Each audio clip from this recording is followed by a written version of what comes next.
Now broadcasting from the Next Gen Conservative Studio in sunny South Florida, bringing you the latest in politics, current events, and pop culture. This is the Whitfield Report with Sam Whitfield.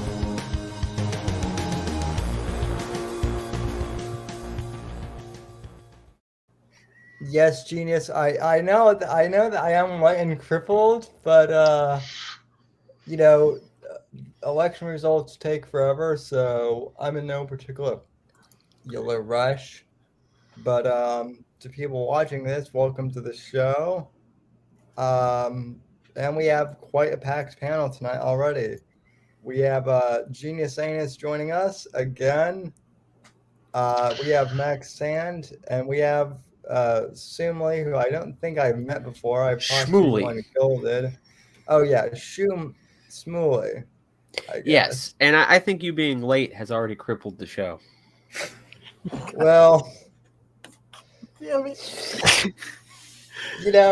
why are you gonna come in with such a lame joke? I never have a lame joke, okay?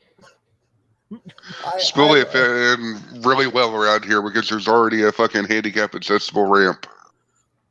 Well, I was just saying that, like, I needed to put alarm clocks and wheelchairs in the chat before you came and, call you lateler. I'm already sitting down, so late. But anyway, you're later than those 3 a.m. ballots. Well, hold on. I'm not that late. Hey, but the thing about the 3 a.m. ballots, they might be late, but they're consistent. They're there every time. True. Yeah. And lots of them. Yeah, lots of them. Fortunately, though, that's not the case in Florida because right before I took the show, right before I came here for the show, it's already apparent that DeSantis won re-election for governor in Florida. It wasn't that much of a surprise, but they did catch people trying to stuff ballot boxes in Miami-Dade County.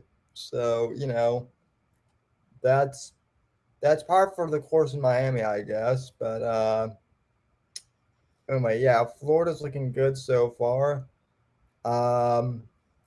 As far as the rest of the country, I don't know whose election map are you going off of? I was going off of the New York Times's map, but I'm on Politico. Retarded.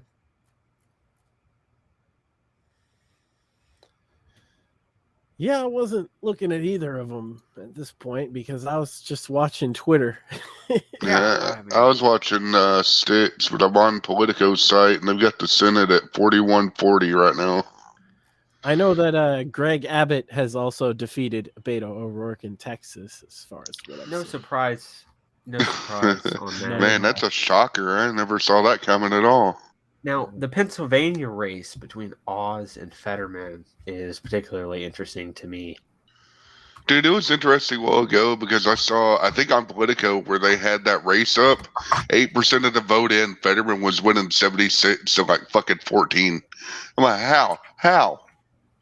Well, my hope is that Fetterman actually wins. Why is that? I mean, well, would you rather have a Democrat who's going to vote with the Democrats, or would you rather have a Republican who was down with the whole COVID regime, anti-gun, Hollywood type? Would you rather have another McCain, another person who's going to come in and like do this milquetoast nonsense? Would you rather have another Mitt Romney, or would you rather have a Democrat who can't even keep the talking points correct in his head? It may be a low-hanging fruit, but are you trying to say that Dr. Oz is more left-leaning than a fucking stroke victim? Yes. Hello, good night. Yeah. Yes. And I think that the main problem for Fetterman was that his ideas were way too highbrow, that a lot of plebes didn't get them. Like, a lot of people criticized him for wearing like Carhartt hoodies. right? Because it's like, oh, well, he's placating to the working class. Like, no, he's making fun of them. He was mocking them.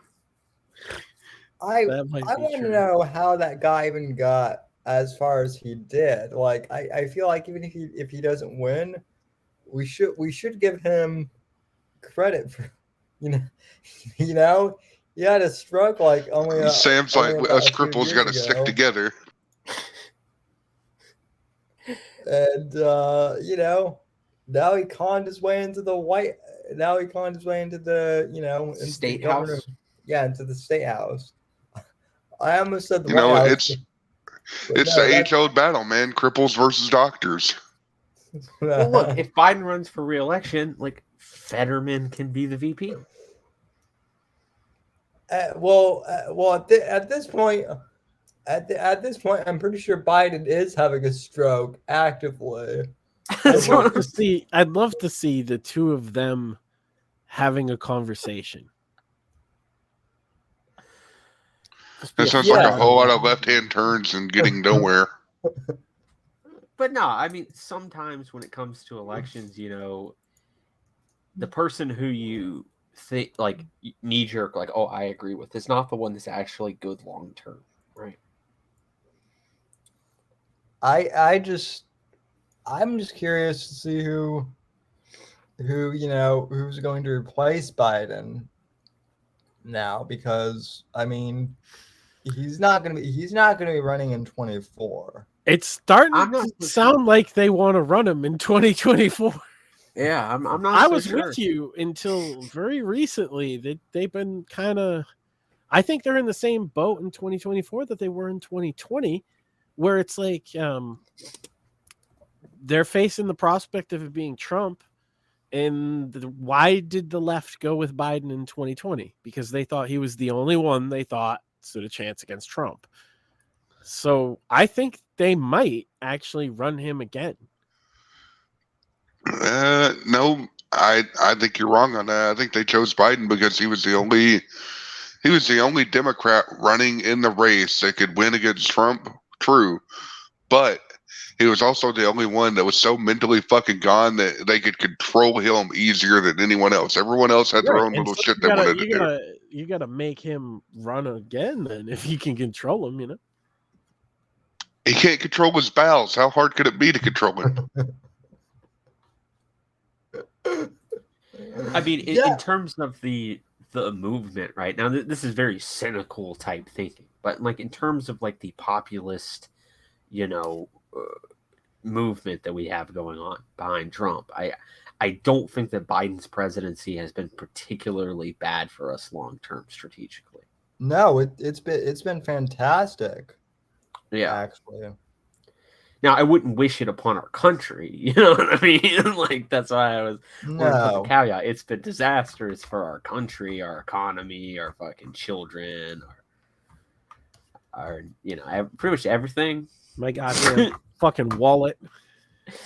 That's why it's good for us strategically, right? Wait, people care about children?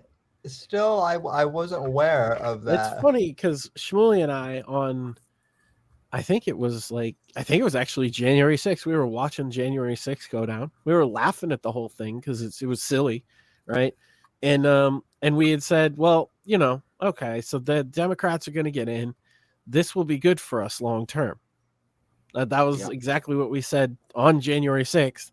Like, because they just feel like that they had, not only did they have the electoral mandate, right, that they won the whole government, but then they also had January 6th. And so they thought they were invincible. And lo and behold, what have they done? They fucking persecuted people that are their political opponents with the federal government. They fucking overstepped on the economy. Joe Biden seems to actually believe in getting rid of fossil fuels and coal and all that. I don't think that that's just something he's saying.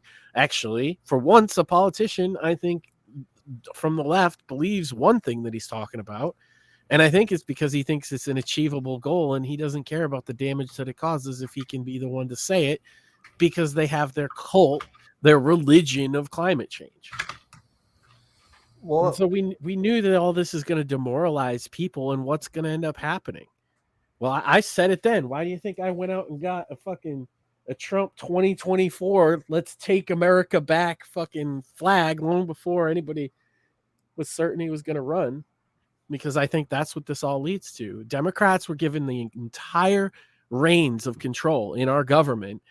And how's everybody doing? Is everybody doing great? You know, you fucking richer, you happier, you fucking got less problems to worry about? I don't think so. I think across Are you tired of winning yet? Yeah, this is Joe Biden's America. This is what, you got what you fucking paid for, or was paid for by ballot trucks at 3 a.m., whichever you believe. Yep. But you get this. This is it's a level of like extreme competence at destroying things that they seek to destroy, and complete lack of competence at maintaining anything else. But Max, he just said yesterday that gas prices are the lowest they've been since like July. So, that's improvement, right? Well, I want to Right. say I predicted wrongly over on my Rumble channel earlier this year. I said summer we'd probably see $10 gas. Now I figured that what I could do is take a win if California and New York got over $10. I could say, see, I was right. It got pretty fucking close to that. Right? It got pretty close to that in some places. And that's crazy because everybody remembers that 2.5-3 years ago, it was less than $2 a gallon for sure. Yeah. Yeah, well, I mean, part of that was because during the pandemic, people weren't going anywhere because we weren't allowed to. That's the other thing. There was that, and GeniusAnus and I talked about this the other night. There was that. Now the left is trying to do this whole, we need amnesty. Pandemic amnesty, yeah. Yeah, we need pandemic amnesty. We need to forgive each other for what was said during the pandemic. We all need to get along. And I say, fuck you. Here's your scarlet letter. Take that fucking L. Well, what I find most amusing about that is, why would I feel guilty about anything I said during the COVID pandemic? During the COVID pandemic, I was consistently right when the corporate press was consistently wrong, and I was also right when the internet schizos were going off about vaccines killing everybody, and I said that wasn't true. Yeah, because it's one-sided too. I looked into the data. I looked at the peer-reviewed studies. I used my common sense, and I was correct every step of the way. We bring up a good point. We don't have to apologize for what we said because we were fucking right. Yes. But their thing is they're saying we got it all wrong without saying that they got it all wrong. It's have your cake and eat it too scenario. Well, I think there does need to be a level of like amends made, but it's on the right to the right, and that and what I mean by that is the anti-vaxxers got to let go of the people that chose to get the vaccine, because it's 80. Like here's the reality, guys. 80% of registered Republicans got the vaccine, so it's not actually a big Republican issue. It's just that the voices that talk about politics a lot more tended to be on the side that didn't take it at all. Yeah.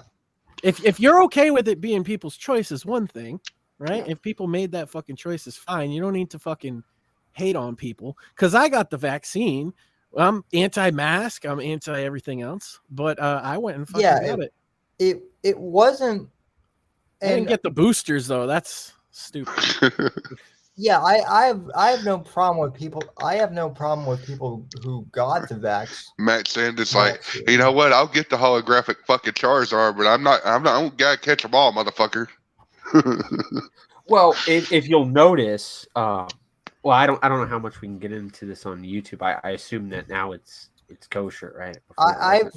I'm on Odyssey. I'm live streaming on Odyssey too, just in case. Well, I just wanted to say that if you look at, this is my understanding from what I've read, if you look at the initial vaccine, the claims made by Pfizer, Moderna, all these vaccines were safe and effective. When it comes to the boosters, they said this vaccine is safe. Well, where's the effectiveness? My thing is this: since day one, my stance has always been the same. You don't force people to take the vaccine. Right? Yeah, I stand by that. I And don't you can't believe compel anything. people to speak either. That's don't- fucking First and Fifth Amendment. You can't compel people to speak. Yeah, That but was my that's thing. not I was the like, point. if you want to get the vaccine, get the vaccine. If your work tells you to prove that you have the vaccine, tell them to go fuck themselves. It's none of their business. Yeah, that's like HIPAA law shit, and like that's your personal medical information. Yeah, And- that's and you. So That's your personal shit. consistently- I'm on the side of anti-vaxxers in principle, but I take a lot of shit from them because I say, look, I don't think it's fucking like a genocidal conspiracy. I think at most, I think that some of them being rushed do tend to have an injury Well, quotient. yeah, and I brought this up on Whitfield Report this weekend. I was like, there's a big fucking difference between the polio vaccine and the fucking COVID vaccine. The polio vaccine has 80 plus years of efficacy and data and statistics and proof that it works. The COVID vaccine was brewed up 4 months in a lab by 5 different fucking groups. Okay? True. Like, I'm not going to be the first person to jab that in my fucking arm. So when do we get to the part of the show where we go down itemized results of the elections and deny them? Do we have to? We'll start with Alaska. We'll do it alphabetically. Well, it's not even 10 p.m. yet. Knowing how Okay. elections will go, we could be. We're only going to have the obvious ones at this point. Yeah, Right we're now, gonna have the biggest obvious thing ones I'm to know. watching is the Senate. Control of the Senate is probably the only thing worth watching because I'm predicting a 55-45 split in favor of Republicans on the Senate. Currently, Yeah. I'm refreshing Politico, but right before I refreshed, it was still at 41-40 in favor of the Democrats, which is not going to hold. Well, I mean, yeah, the thing is even if they get the Senate and the House, you gotta keep in mind now that it's election day and the fucking hype is kind of chilling out. You got to remember that this is the long game because we're not gonna get 60 in the fucking Senate. That's never gonna happen. And so, thus, Joe Biden can veto anything that they fucking pass. So they have to figure out things that they can either work on. And Yeah, but it makes the next 2 years lame duck. That's the point. Yeah, that's what I was getting at. Yeah. Run out the clock to 2024, which is when you could move things in a better direction. Which is a feature, not a bug of the American political system. Like that's what it's supposed to do. Yeah. People are always like, "Oh, progress." The American government system is actually meant for gridlock. It's built from the ground up to be gridlock most of the time. Yeah, because that's the whole idea of oppositional governance, right? Yep. And being able to have representatives and like a judicial system where you have somebody speak for you as well. Like these things are important. And That's also why we not basically have democracy. That's also why we have basically 3 forms of governance all put together. We have the House, which is democracy. We have the Senate, which is a republic, and then we have the presidency, which is the monarchy. And we have them all stacked on top of each other with checks and balances and shit because each one of them is really good at one specific thing. Well, and we have the House of Lords judicial system, right? Yeah. As well, which Well, is the Supreme Court. Like we take all the things that work and have them fucking fight with each other, and it's supposed to be in a constant state of fucking like autistic, fighting over little things. Yeah. I was gonna just correct you real quick. You said republic when I think you meant oligarchy, right? Yeah. No, the Senate does represent the republic. How so? Well, Because the very idea is the foundation of a republic. It's it's like, based off of greed. Oh, yeah, and, yeah. yeah. Why was Rome a republic? Right. Because it had a senate. America is a constitutional republic. That is, we are a republic with a constitution that both have equal Yeah, but you're saying value the in the three system. forms of government. I was kind of confused by what you meant by republic there, right? Well, the Roman Senate was an oligarchy, and But- our Senate kind of was initially, Yeah. actually, because it wasn't representational. It used to be that the party in charge, I believe, it was the governor, appointed the Senate, Yes. the senators. Yeah, right. until the Electoral College became a thing, I believe. No, it was even No. even through that. But what happened was they put it to a vote and decided to do representational for the Senate as well, because there's just so many more people now in most states, so it's a much more important position to the everyman or whatever.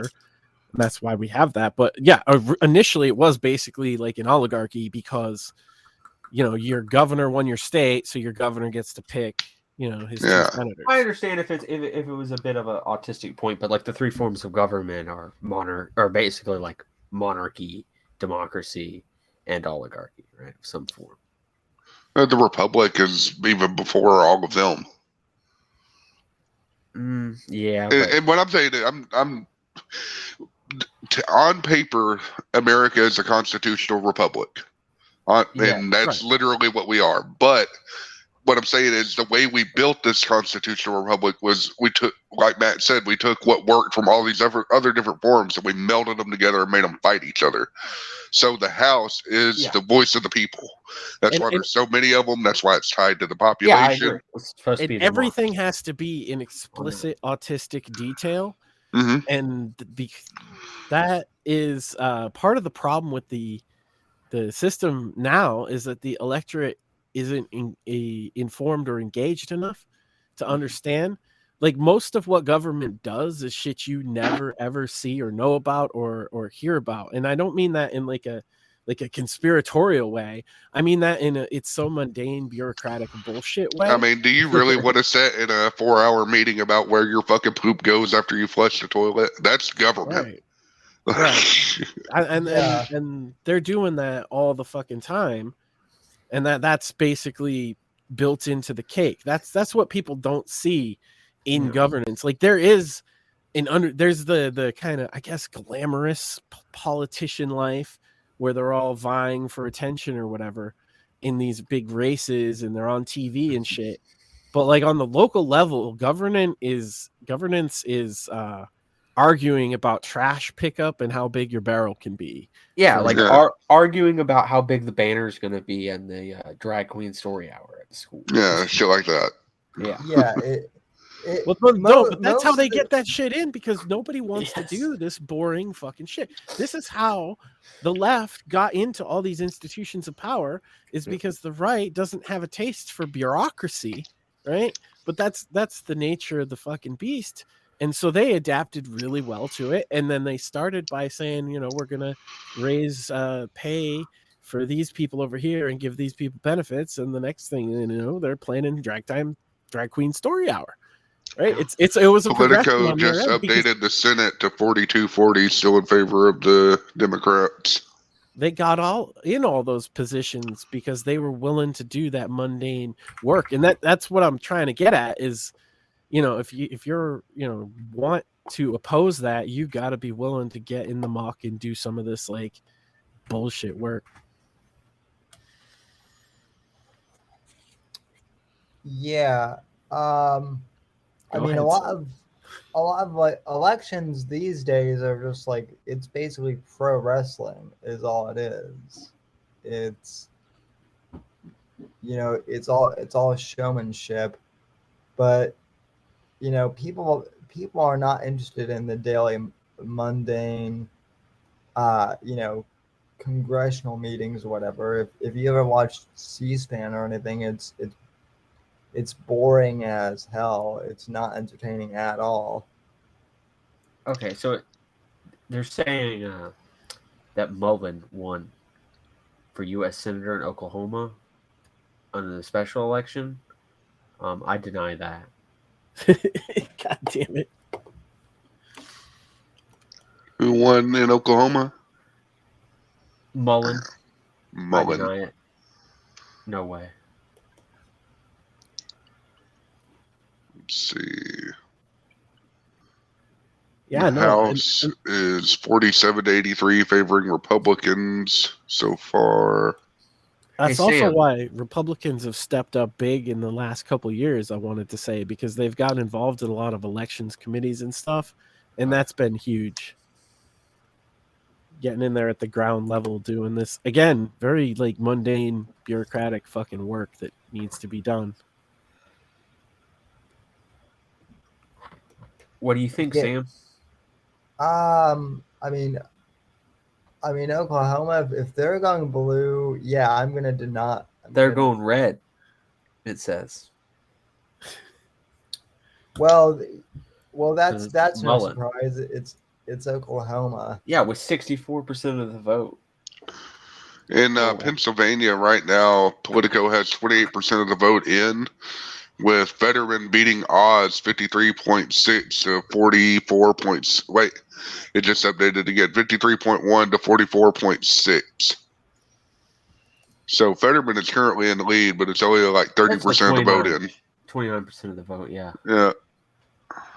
Yeah, I mean, once again, I think that yeah, while having Dr. Oz win would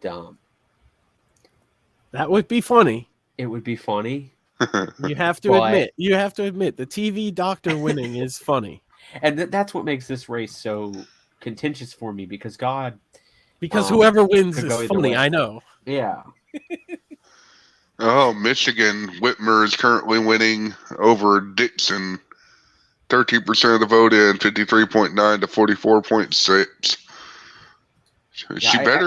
That better not be a close race. I don't want somebody to have to pretend to kidnap her again for some fucking political points. I am actually going to call that. I am actually going to call bullshit. Well, unless you count that Detroit is probably where she's getting all her numbers from. Mm-hmm. But like most northern Michiganders, which is where my family is from, they're all conservative. So, I would imagine it's cold and snowy out there, and not a lot of fucking big cities. Am I right? not in northern Michigan, but Yeah. but yeah, Detroit as a whole.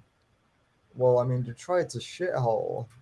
I've been to that- Detroit, and that's exactly how I would describe it. Yeah, it's a shithole, and it's probably. Hey, I went to Detroit Smuley. 20 years ago, so it's probably Yes. way worse. Who was that in Oklahoma you were talking about? Mullen. Yeah, Politico would set him. We set him at 63.2% to 34% for the Democrats. 63% reporting. Yeah.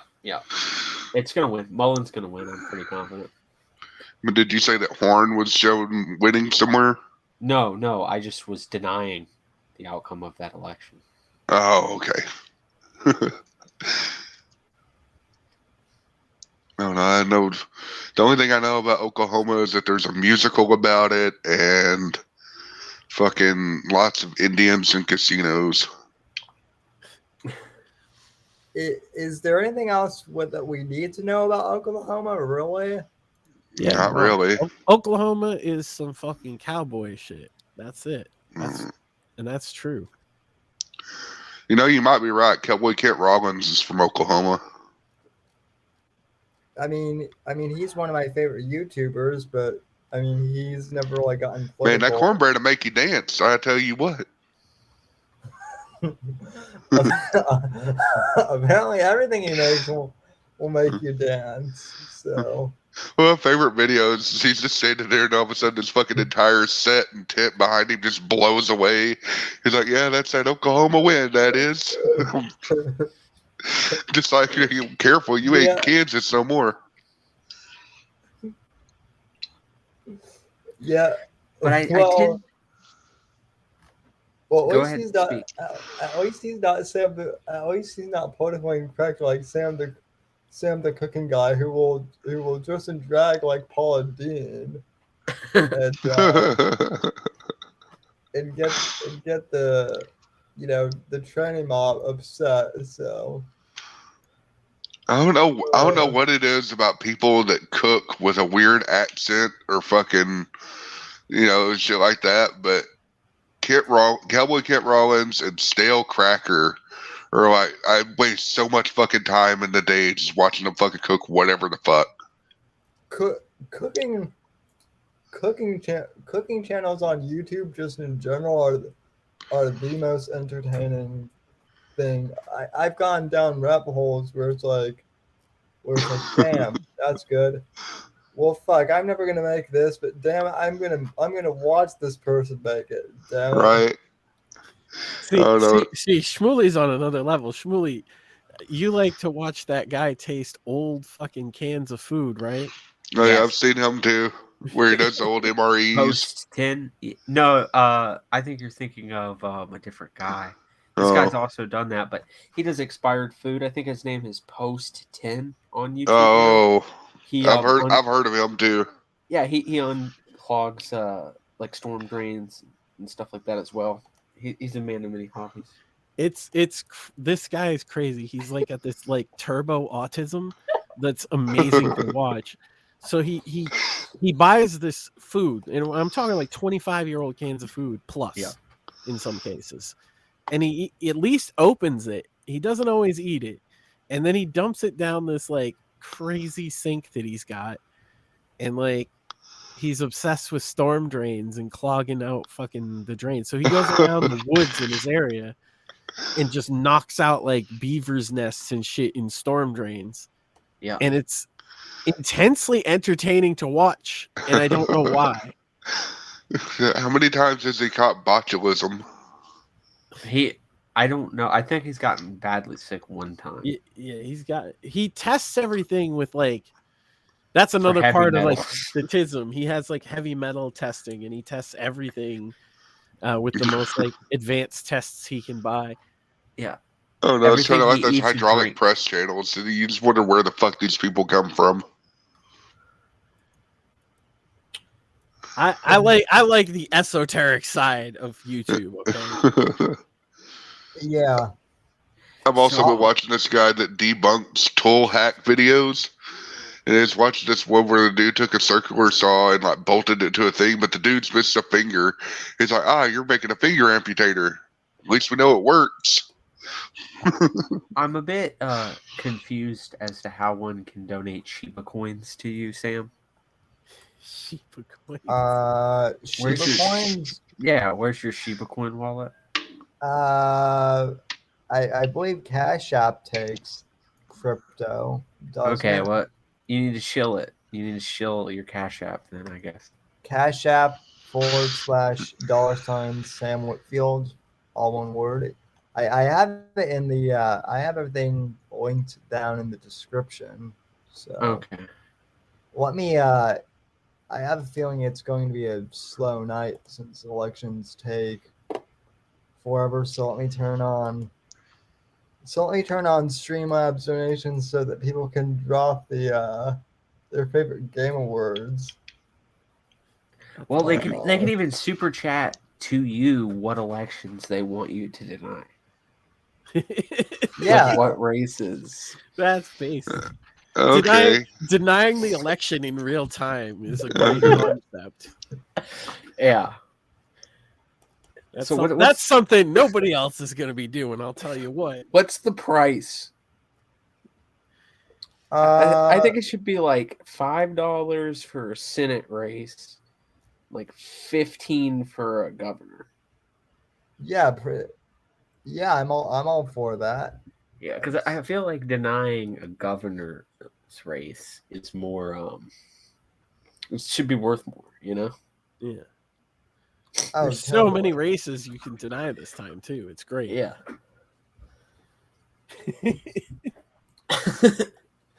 I went to vote, right? And this was fun.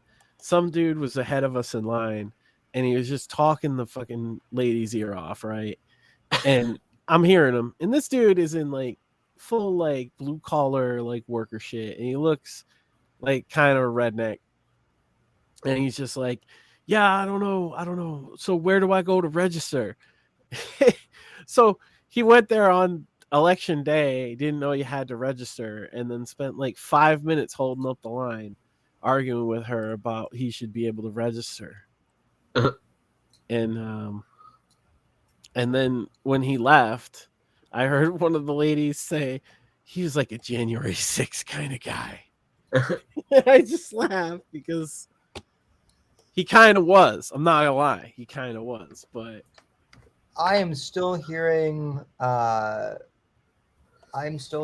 Democrats say shit like January 6th was worse than 9/11. Now because they keep in have mind, nothing to run on. well, yeah, and keep in mind the people that are saying this to me are they're like 19 or 20, so they weren't even alive when 9/11 happened. So they're just. What were you doing when you saw 9/11? I was in first grade, and like my mom was helping me get ready for school. That was, and Putting his helmet on, taking the crayon out of his mouth, strapping him into his wheelchair. No, that was before the show, dude. What are you talking about? I seen 9/11 happen in preschool. They put it on the TV.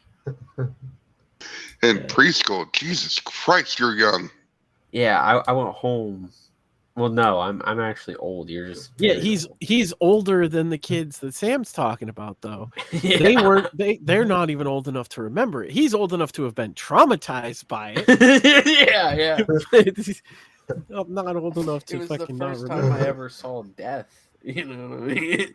Yeah, live in Technicolor. It was My parents were upset because I came home and just asked about the building and the people jumping. Yeah, you can't. This is the thing about their position. You can't be taken seriously if you say that, because a nation watched 3,000 people die in real time. Versus, dude, my school put us all in the fucking gym and brought out a projector TV and let us watch CNN live. Like I saw the people jumping out of the fucking building in school. Versus some boomers walking in and angrily pointing their fingers in face, and some moron in fucking face paint thinking he's fucking God on the Senate floor. That is not the same as 9/11. And if you say that in public, no one will ever take you seriously. I mean, they took her shoes, man. God damn. They took her shoes. 9/11 is these motherfuckers Gamergate. I swear to God, it's never gonna die. I like to think that like the person who took AOC's shoes wasn't initially involved. They were walking by and they just saw an opportunity, right? I think she just wanted to fucking credit herself a new pair of shoes on her campaign finance for $2,000. That's what I think. Don't tell me that. I want to believe. I want to believe that there's some creep smelling her shoes every night, just laughing. Like he got the last laugh, or she, or whatever. How much does it cost to have a donkey shoed? Nancy Pelosi just opens her closet and sees AOC shoes and just laughs hysterically. What? Hold on. What if the person who stole AOC's shoes is the same guy who quote unquote beat up Paul Pelosi? And he was wearing those fucking shoes while he was beating Pelosi. Absolute criminal supervillain mastermind. It wasn't a hammer, it was AOC's shoes. Megamind was a documentary. Aside from the cop shooting that one broad, what is comparable about January 6th to 9/11? I don't even know why they compare them at all. I guess because it's it's tragic or something. But it was an act of war against our country that killed thousands of people on American soil, versus at most, if you really want to characterize it badly, a temper tantrum. Mm-hmm. Well, I mean, my opinion is basically that a bunch of After they spent the entire year and summer before that burning cities to the ground, mind you. Yeah. Well, I mean, this is my opinion is basically that you had a lot of people who were angry and mad that basically had shutdowns and lockdowns and stuff. You also had feds, and then the last group was these sort of terminally online egomaniac influencer types filming themselves violating the law Yeah. on camera for likes. Yeah. And it's Yeah, like, but you already said feds. That pretty much takes care of Baked Alaska. Yeah. I I think don't think he was at the time though. I have a theory on Baked Alaska, if you'll allow me. He is Please. he is like the modern Forrest Gump that just stumbles himself into stupid but important moments of history, and so the feds just like follow him around. Like I don't think in his mind when he says he's not a fed or an informant, I think he believes that, because he's stupid, and I think that they let him believe that, and they just follow wherever he goes in his wake, like you would, right? Because he's stupid, so you could just look through all of his fucking shit. He'll never fucking know. He's Baked Alaska. He's fucking dumb as dirt. They got all this shit tapped. The fucking. I just wanted to remind. I was just going to say more people joined the stream, Sam. I just wanted to let them know that for super chat money, Sam will deny any campaign, any race that you want. Yeah, streamlabs.com/Whitfield report. All links are down in the description. That's value. Hoax Wars says Red Wave. Twitter Rising says, is this an incel gathering? Well, I know that like two of us here have kids, so I'm not sure if it's a complete incel gathering. Well, Sam, accredited sources have said that Max is an incel. God damn it. That's true, but that's not fair. God damn it. Does it count as two people when they're both confused as the same person online? Asking for a friend. Well, no, like the mainstream media said that, but that's not fair. It's totally fair. You're still an incel. I went to the Straight Pride Parade in Boston, and so they Be quiet, you incel goblin with a beard. Yeah, authoritative sources have said. It's true. Like I can't. It's just the hardest part was breaking it to my wife, guys. That hurt. Sex with a micro penis could be a mind bending experience, honey. What about your kids? What about telling them, hey children, you don't actually exist because I'm an incel. I can't. Your mom and I conjured you out of thin air because I'm an incel. Hi kids, you're adopted. I guess Marvel magic exists in reality that way or something like. Well, what we need is Max to post online, I'm not an incel, and so we can get it fact-checked with authoritative sources. That's true. I need Elon Musk to fact-check this claim. Oh God, that is the most hilarious thing ever. The fact that like all these celebrities are like, Elon is evil because he's influencing elections by telling people to vote Republican and balance out the power. Twitter's meddling in our elections. How horrible! It's like I love that happened so close to the election because it's a level of karma for them. Oh yeah. After what they pulled in 2020, that would happen, and so I don't care if they're gonna cry about it. I love that Kathy Griffin literally broke like the impersonation rule, and then she got banned for it, and she's crying Because Why am the I? thing about the left is the left has learned about banning from like Twitch girls, right? Where it's like they think, well, if I get banned, it's just good for me because I'll play victim.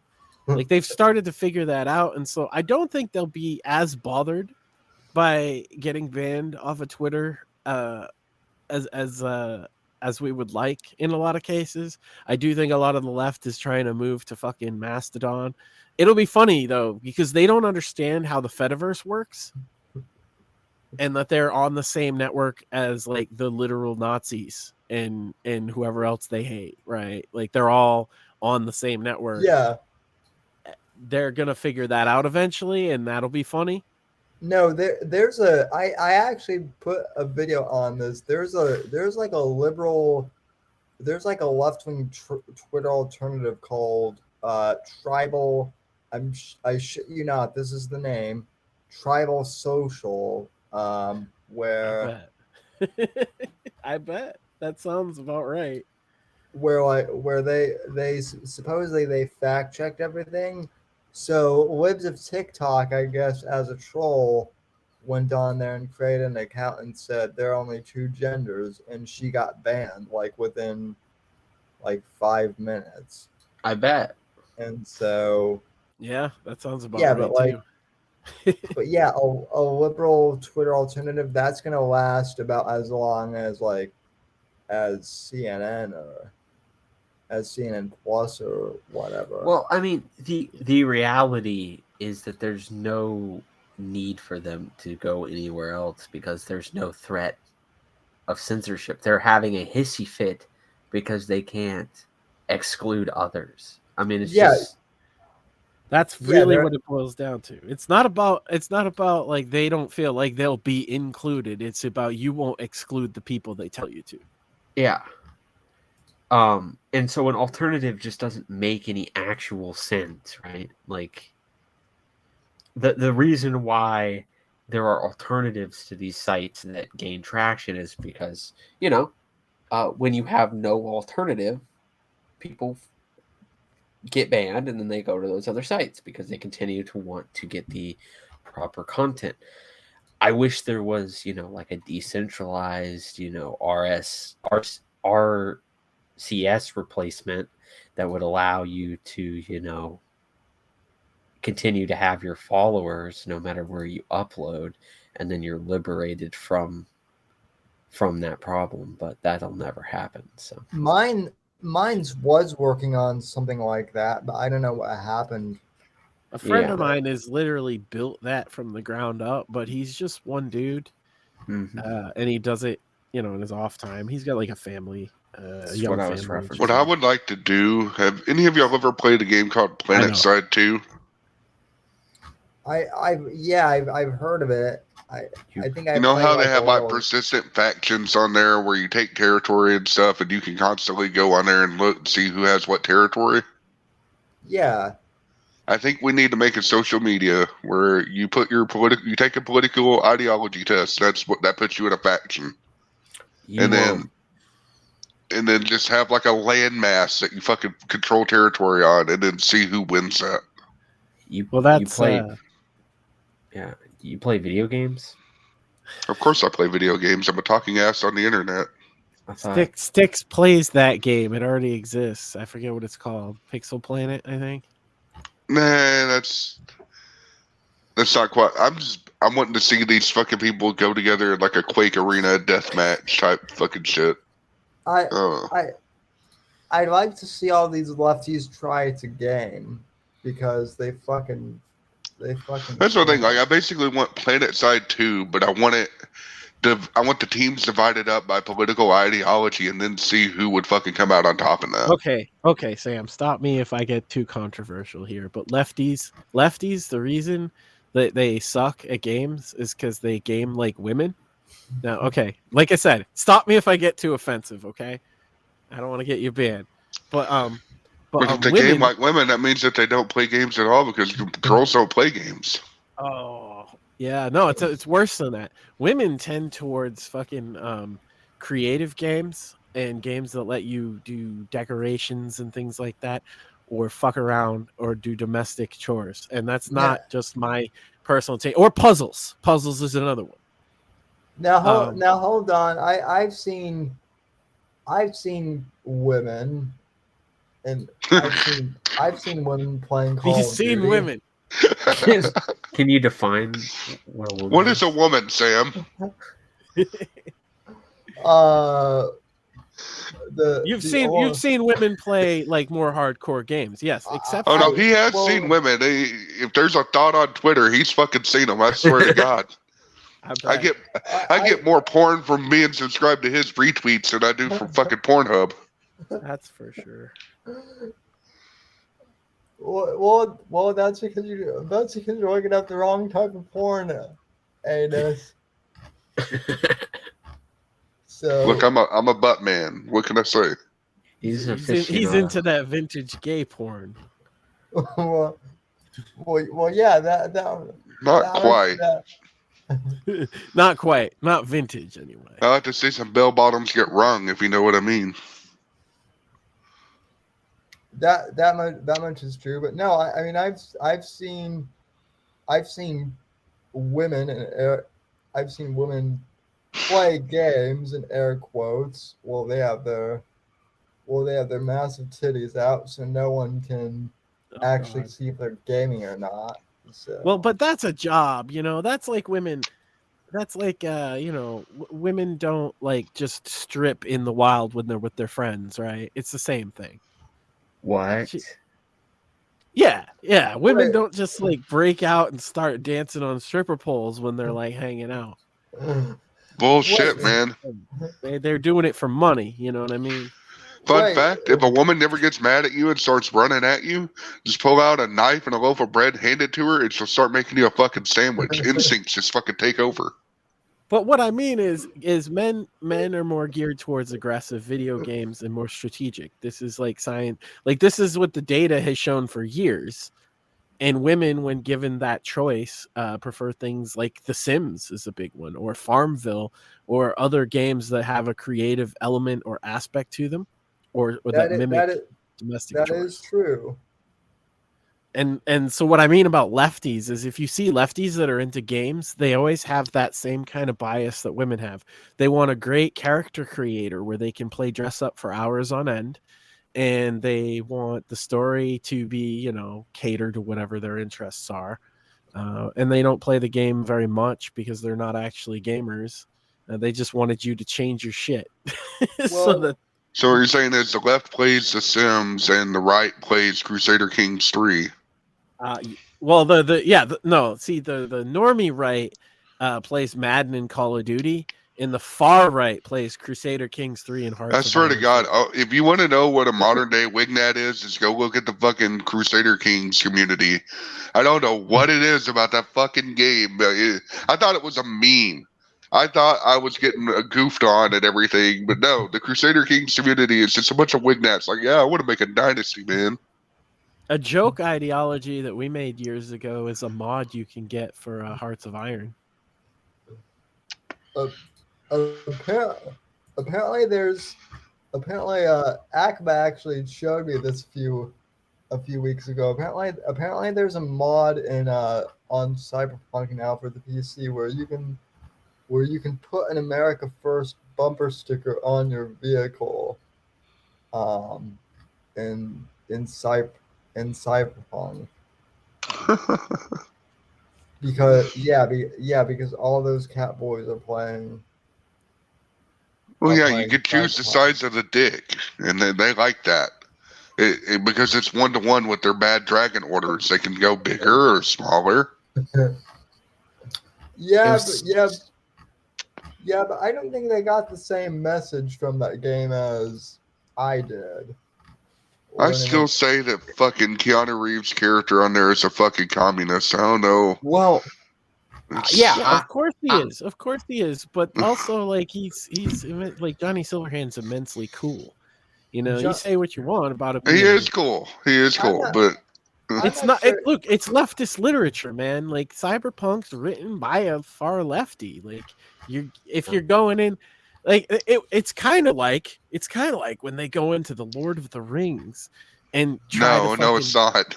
It is. No, it's the same thing. It You're trying to push the politics that don't belong in there because that's a right wing, Christian kind of story behind it all. Cyberpunk is a left wing story written by anti-authoritarian, like a libertarian ANCAP kind of guy that leans towards fucking communistic ideas about the market.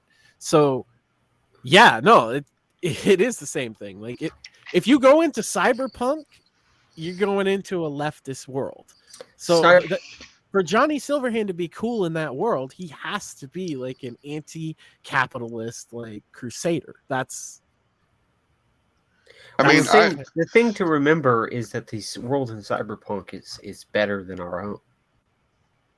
In some ways. Well, yeah, it has fucking sex robots where Jesse Cox gets his dick stuck in it, So you have better gun rights. You have way better technology.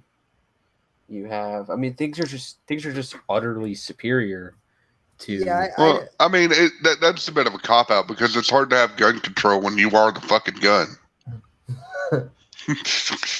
Yeah, but you can literally just go to any vending machine that has guns and just buy one. Yeah, that's like awesome, and like that's not just like a game convenience. That's part of the lore. Yeah. Yeah, no. Yeah, no. I'm like this doesn't sound that bad. And the thing is, you can appreciate a leftist piece of art and not be a leftist. Oh, yeah, I like the game. I like the world. It's just it has some there's some valid critiques in what Cyberpunk is poking fun at. Also, there's some lefty horse shit in there. It's a little bit of both. I mean, but that's because the team that made it is Polish, and they do tend a little more on the right wing side of things. So I think that kind of meshes it out in the game. But make no mistake, of course, Johnny Silverhand is going to be an anti-capitalist crusader. He has to be, because in that world that they've created, that's the ultimate cool guy rebel. He's a rock star who rages against. I don't know. Adam Smasher is still I'm more of an Adam Smasher kind of guy. Yeah. First time he sees one chick, first time he sees chick, he's just like, "You look like a delectable piece of meat." I'm like, "Fucking, that's my dude." You gotta have a good villain, right? Adam Smasher is a good villain. That motherfucker is badass. Well, is anybody? No, nobody's super chatted. We'll see Johnny Silverhand, and I don't know if he's a communist, but he reminds me of a lot of the libertarians that I've met at YaleCon and other libertarian. He has places. libertarianish leanings for sure. He's just anti fucking capitalist is my point. Like he's anti corporate, you could say, but he has a vendetta against not just that one corporation, Arasaka. He has a grudge against all of them. Quite obviously, he's bitter about them. I think that's the one thing that communists and libertarians kind of agree on is burn corpo shit. At least the libertarians worth their fucking weight in salt. I mean, I don't know why. That's the opposite of libertarian. The libertarians believe in free market, but they also believe in fucking. I don't know where fucking going. I'm sick and on drugs, man. Told you. I do kind of have a bone against Google owning everything. I'm against monopolies, but I'm also only a small L libertarian type of leaning person. Yeah, you're against monopolies. Why? Because monopolies are the opposite of competition, and competition is what makes the free market work. What about natural monopolies? Name one. Facebook. It's not a natural monopoly. But it is, because there's only one Facebook, right? No. There's MySpace before that. There's Minds. And they own MySpace. There's alternatives, right? But they own MySpace, and they own Instagram, and they own... there are alternatives, but, you don't... how do I phrase this? You don't... Most things in the market are not generic products, right? Right. They offer a very specific thing. They go out of their way specifically to create something that no one else can. Mm-hmm. That's because like competition is for losers. Not necessarily, no. And like most of the effective things that like actually displace like these quote unquote monopolies are competitors who come out with a better alternative to that technology. Yes, and that's true. But when I say monopolies, I'm talking like Disney. You can't compete against Disney because Disney has fucked the legal system consistently on like the fucking public domain and everything like that to make it to where there is no competition for Disney. Well, And they I bought mean, everything. Like, what do you mean by that? Like, there are people who make. I guess to kind of Wait, differentiate, so when you say you're saying the natural government- monopoly, I'm not against something that You're naturally saying just puts out the best product and therefore has the best share of the market. I'm not against that. I'm against, when I say monopoly, I'm talking about where they actively use that to completely negate any type of competition. Right, but the problem that you're not addressing the actual root cause of the problem that you just complained about. The root cause of the problem that you just complained about is the government subsidies, handouts, and special favors that a company like Disney buys. Uh-huh. That's not actually a problem with the corporations, it's a problem with the government. And yeah. That's what I'm saying. When I say monopoly, I'm talking about that interest between the company and the government. Well, that's not what a monopoly is. Right? But that's the problem is everybody's focused on being mad at the fucking corpos, and people have not been as mad at the fucking government, which is kind of part no, of I'm mad at both. Like one hand washes the other. the message they want out there. One hand washes the other. They're one and the same. That's what I'm saying. When I'm talking about monopoly, I'm talking specifically about that relationship between the government and the corporation that negates all competition. That's what I want to get rid of. In a true free market, to where they're not able to get special treatment like that, or they're not able to team up with the government power like that, then natural monopolies would form. And I'm not against, if you make the best Facebook possible, then yeah, you're going to have the larger market share. But that's what it should be based on, is you having the best Facebook. Facebook doesn't even have the best Facebook. But they have the only Facebook. Exactly. Yeah. Yeah, because a monopoly is a situation where there is a single seller in the market, right? Yeah. And so, like, that's often due to, like, technological advantage. Because, like, making just generic bullshit is actually not that lucrative. Governor Kristi Noem is projected to win in South Dakota, from what I saw, for anyone who cares. Oh, South Dakota's going to stay red? Oh, shocker. I know, right? Starshine 311. I'm glad all 14 Republicans that live in that state fucking voted. I'm not an incel. Okay. I'm voluntarily celibate. Anus, I am still trying to detect your accent. I know you're Southern. I'm just trying to figure out where. You're referring to me? No, he's referring to me. Yeah, I'm referring to Southern Anus. Over. Yeah, where do all the talking assholes live? Like, where do you hail from? Mobile, Alabama.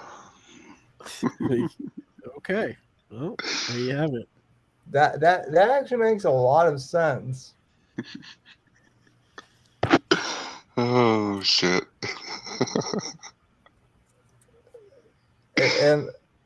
and that would make sense as to why you're GeniusAnus too. I'm the smartest one in this here trailer park, buddy. Yeah. Just kind of a funny aside to the accent is I get compliments on my accents in my home turf. I don't know what the fuck it is about it, but my accent sticks out wherever the fuck I go.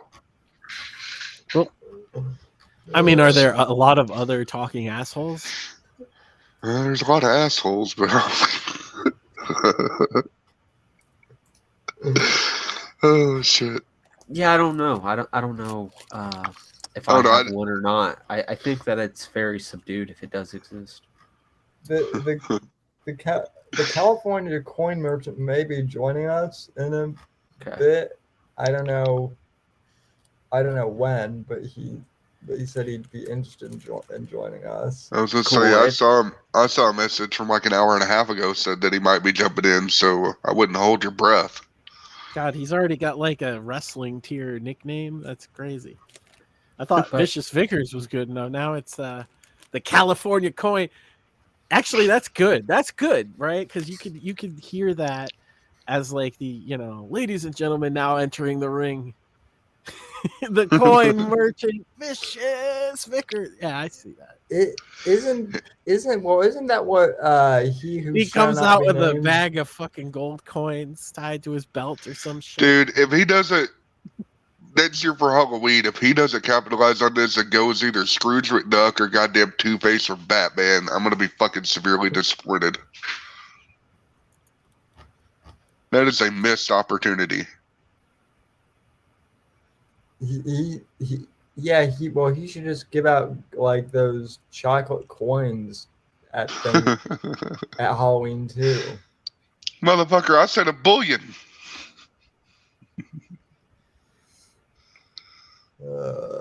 Chocolate coins would be funnier.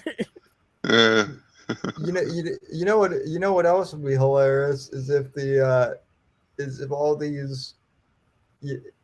these idiots who are saying, oh, the right is just coping out about Biden. It would be hilarious if they start screaming, if they start denying elections now. They're already preparing to. Hillary Clinton released that video a couple of days ago.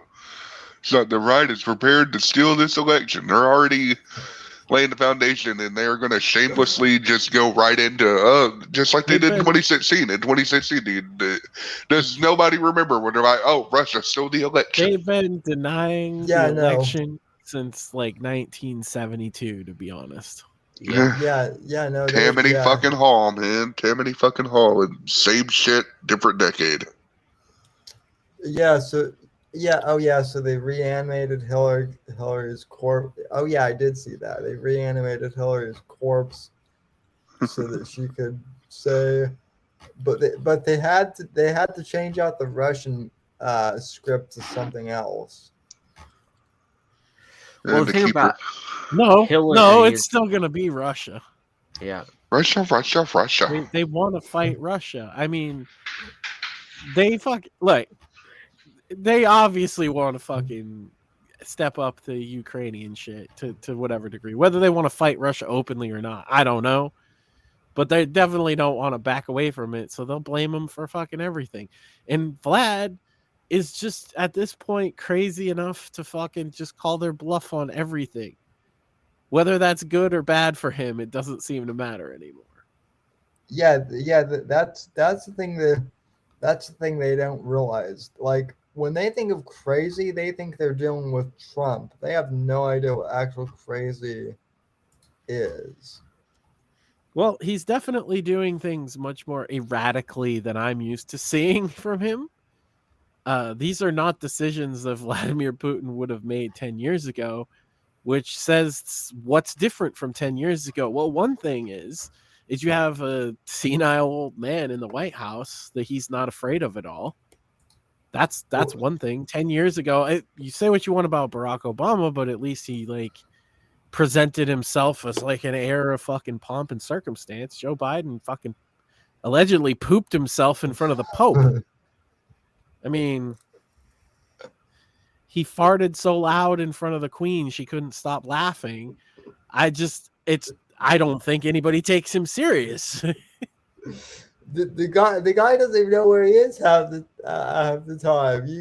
You can't take him serious. So a little bit of it is because I don't think Vladimir Putin is out of his mind, but he's doing some ballsy moves that haven't worked out for him that he otherwise wouldn't.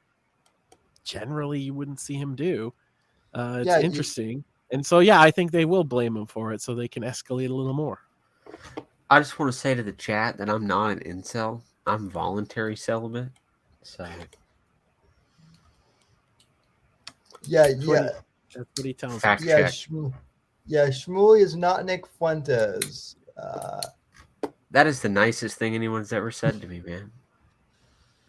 Well, I mean, you're welcome. It's true. I've heard you mention duck asses once, or monkey butts, or whatever the hell else that kid is. You're What is closer to TP USA than I am. I mean, how like is the feeling ecstatic with his downturn? Like, is there just like I how mean, happy are people? I think Turning Point is a dumpster fire as well. I hate both. I Oh, hate both organizations, but I think I why is do think. Turning Point a dumpster fire? I'm just I not mean, familiar. well, I mean because basically Charlie Kirk, and this is the one thing. This is what he doesn't want anyone to know. He was vehemently anti-Trump until Don Jr. showed up with his checkbook, and then Yeah. I and then kind Charlie. of knew that, but I will say that everything I've seen from them recently has Mhm. I've been impressed. They seem to have turned a corner in accepting Trump. And I think that maybe some of the embarrassment by Nick Fuentes, because he did get embarrassed in that, no doubt. Yeah, Um, just Nick Fuentes carried that on to be just a fucking loser, right? But he still took that W that day.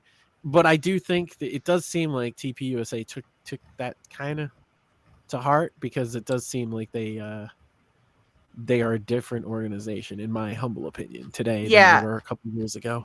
and I've just kind of chalked that up more to it's an organization with a bunch of like young conservative types, and you know, being anti-Trump, I don't think is going to sell to that audience, as no, well as I think he's engaged with them enough. So I mean, but I wouldn't hate them or the entire organization just because of that. I mean, oh,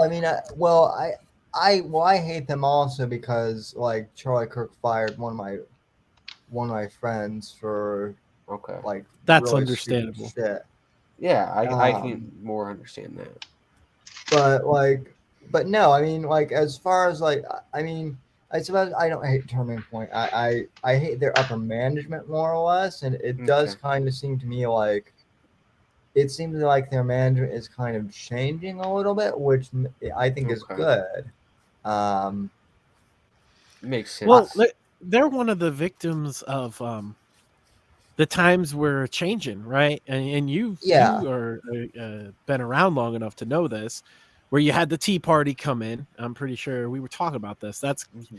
That's as you know, you go back that far at least, oh and yeah, uh, and then you saw like the Tea Party just when it started was kind of the anti to the neoconservative mainstream, but they kind of tried to half-heartedly accept it and appease it enough to keep things going. What they didn't count on was Trump kind of capitalized on a lot of things that same Tea Party strain of thinking we're into, Mhm. and that's now Trumpism. Even people who don't necessarily like Trump now carry forward some level of Trumpism, America Firstism, that kind of spirit, Yeah, and the neocons are just outnumbered almost. yeah, So it's tough for TPUSA to have been through that because they were on the other side. They were basically neocon shills for years, but that's because neocons were in charge, and you kind of couldn't be anything else on the right. yeah, And so being confronted with basically it was either you're gonna understand the Trump movement, or you're gonna lose that finger on the pulse of what's making people into conservative politics. yeah, that's fair. I just my whole thing was I don't think they should I don't think they should have been anti-Trump at all. I think they should I have. agree. I agree. Yeah, Yeah, that makes sense. I just my hatred for, and I understand if you have personal problems with TPUSA.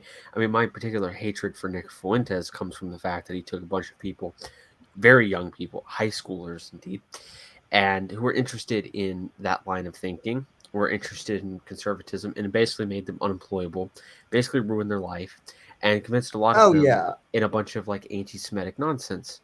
Um, that just mean, ruins any chance that they're going to have to gain status, to yeah, gain money, to influence people.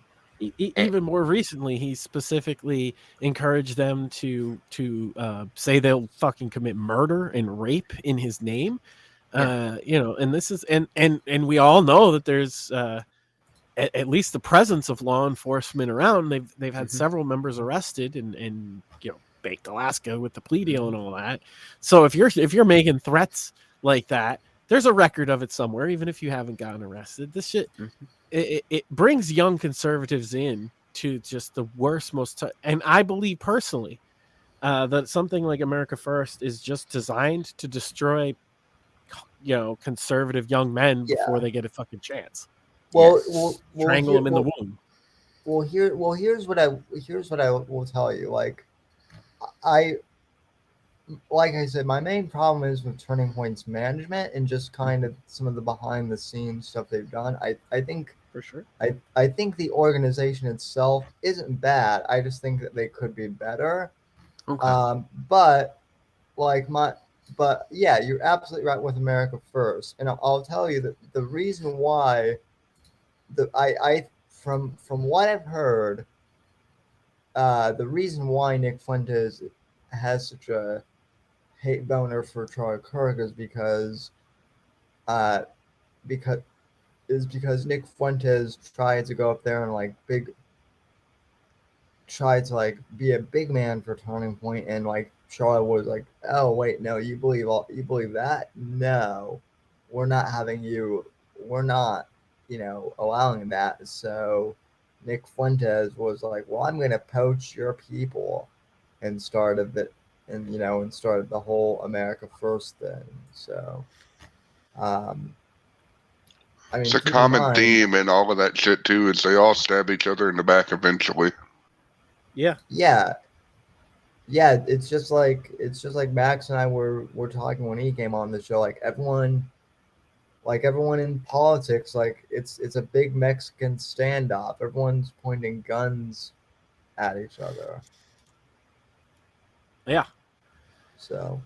Yeah, and you see that on the geopolitical stage, and that's kind of what I'm talking about. Is when a guy like Putin sees a weakness in that big Mexican standoff with nukes, right?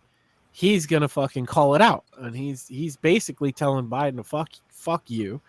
I'm not sure who blew up that pipeline, but I'll tell you this: if it were the U.S. government, that would be a very big deal. I don't know that, they stopped talking about the pipeline getting blown up, but that's a big deal. If it was indeed the Biden administration pulling an op, that could be a serious problem. Well, the thing of it is the we would never do anything like that. That's shady. American government would never do anything like that. Contract. I haven't seen anything that legitimate looking since the Gulf of Tonkin. Yeah, I mean, the crazy thing is that the U.S. government could do something like that, right? So it's not out of the realm of possibility. But then Putin could also legitimately do something and then blame America for it. That's why this whole situation is fucked, because either way, it seems like a bad situation. And all the while, China sits in the corner stoking all these fires at once. Yeah, even while their own house burns down around them. And everyone wanted to make fun of Trump because he said China he said Chinese in a weirdly funny way that it wasn't quite the way I would pronounce China. The Nord Stream pipeline was blown up by Sweden. There, I said it. It's always the Swedes, isn't it? Yeah. The diplomatic immunity. The Swedes are the real enemy of the country. I mean, look, I want to see Chinese socialism, Chinese communism, die. But make no mistake that European socialism is still a danger. True that. Oh yeah, no. Oh yeah. And that's what the Democrats mean in this election when they say it's about democracy. They mean European style socialism, leaning heavily on the authoritarian end. That's what they mean. Which, make no mistake, that all these countries that these people will tell you they're so democratic, they're so good, they're so wonderful. I mean, these are all places where there's illegal opinion. I mean, Yep. It Some always very brings a basic chuckle to things. mind whenever I remember all of the Democrats, the Bernie Sanders people talking about how, oh, I don't know why you think socialism is so bad. You're just a fucking Nazi and a fascist. I could kill that argument with a single historical fact. what is it? National Yeah. Socialist Party of Germany. What's that spell, kids? Nazi Party. Well, I mean, you're wrong. No, I'm not. Well, it wasn't. National Workers. Socialist Workers Party. Yes. Yeah, but it was NDSP because that's the German translation. Yep. So you're close. It's same thing. It does have socialism in the name. You're correct. Yeah, and it was the Nazi Party was built upon socialism. That's what it was. Yes. Yeah, it was heavily fucking government suppressed capitalism. Yeah, and it was an autocracy, I believe. The difference between Hitler's economic system and like socialism as we understand it, right, is that he allowed certain people to maintain ownership of their factories and shit like that, which is why they don't put it in the same category of socialism. But that was determined upon you being a good boy to the party, right? Because you might get sent off to one of them work camps, and even though a lot of people might have been unaware that people were getting killed at those work camps, do you want to go to a work camp? Well, this is something that I You don't find want to funny. be disloyal to the party, right? What is it, Denmark? That if you're on welfare for too long, they sell your labor to corporations. Yeah. One of our friends, Nat, I haven't heard from him in a long time, but he was telling us that if you're unemployed, they'll send you to a work camp type program, and what it is they license you out for dirt cheap. Like we have temp agencies here, like private, but this is the government sells your labor for like less than a minimum wage to like the grocery store or whatever. And it's this whole fucking you make just enough to cover your transportation costs and shit to get there, and you do it not even to make money but to get something on your resume as experience and show that you're working. Because if you're just not working at all, they'll send you to like a full-on place where you can live and work. Yep. Not gonna lie, we could probably put some of the people in America in places like that, and it'd probably do us a world of good. Well, this is my point. That like probably, but like the difference between capitalism and that is like you give them an incentive to fucking live there. Right. Teddy Roosevelt did a similar program with the fucking National Forestry Program where he took all the men and made them do forestry, and then he forced them to send like 2/3 of their fucking income back to their wives and families. But the problem in what I just described is actually just because the government is doing it, it's done in the least fucking best efficient way and possible. yeah. So what happens is they're getting paid shit wages because they negotiated a shitty contract. The government did, right? With the company, and they treat the guys like shit because you're unemployed, right? And so you're shit, and they treat them like day laborers or whatever. And by the way, this does not apply to the immigrants in the country. Only natural born citizens. Of course. So it's a bunch of white guys that whatever lost their job or couldn't, NEETs in some cases that can't find work. And once you get put into the program, it basically blacklists you from getting a job any other way. Yep. Yeah, because why buy the cow when you can get the milk for free, right? Exactly.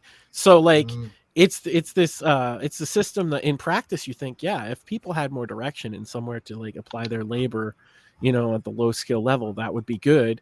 And then the government comes in and fucks We it could all do up. that in America, but it would have to be voluntary, which is what the forestry thing was with Roosevelt. You volunteered for it. Yeah. Well, But- because we have rights, because we're not a authoritarian We're not socialist. Had rights. We still No. do. We still do. We still have a couple of them. No matter Well, what, we still have our rights. My rights are God given, sir. Yeah. There you go. You can violate them, but I still have them. Yeah. Seems like a cop out to me. It's not a How cop is that a cop out? It's literally the foundational principle of our country. I know. I'm just saying. I'm being contrarian. So, Well, Sam, what do you think about the Enlightenment, Sam? which enlightenment are you referring to? There are several enlightenments. That's based that you know that. that's so awesome. No, like the whole Enlightenment, like the French and English, right? Well, the French are weird. Yes, Agree. Strong agree. The French have already surrendered that point. Red pill. Although I have to admit, I know some pretty based French people online. Like I had to explain Me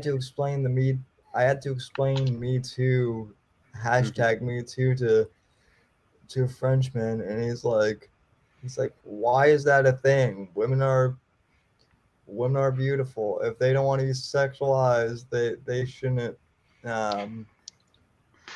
You heard it on the Whitfield report. Pretty women deserve to be raped. They were asking for it. Isn't that kind of like a dirty European way to view things? Like they're way too comfortable with their bodies and stuff. Yeah, but I would rather have that than I would rather have that than the pussy hat, frothing at the mouth, screaming, all men are rapists. I agree, but in general, like, was it good? The Enlightenment. I mean,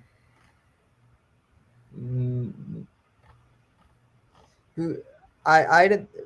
Like good parts, bad parts, I guess, right? Yeah, good parts, bad parts. I think it's hard to put all in terms like was it good or was it bad, because we're not living in those times. Gotcha. But like the ideas that came about from it, right? Yeah, I mean, I think some of them might have been good. I think some of them were, terrible. Yeah, I tend to agree. What about the Protestant Revolution? The Protestant Reformation. The revolution.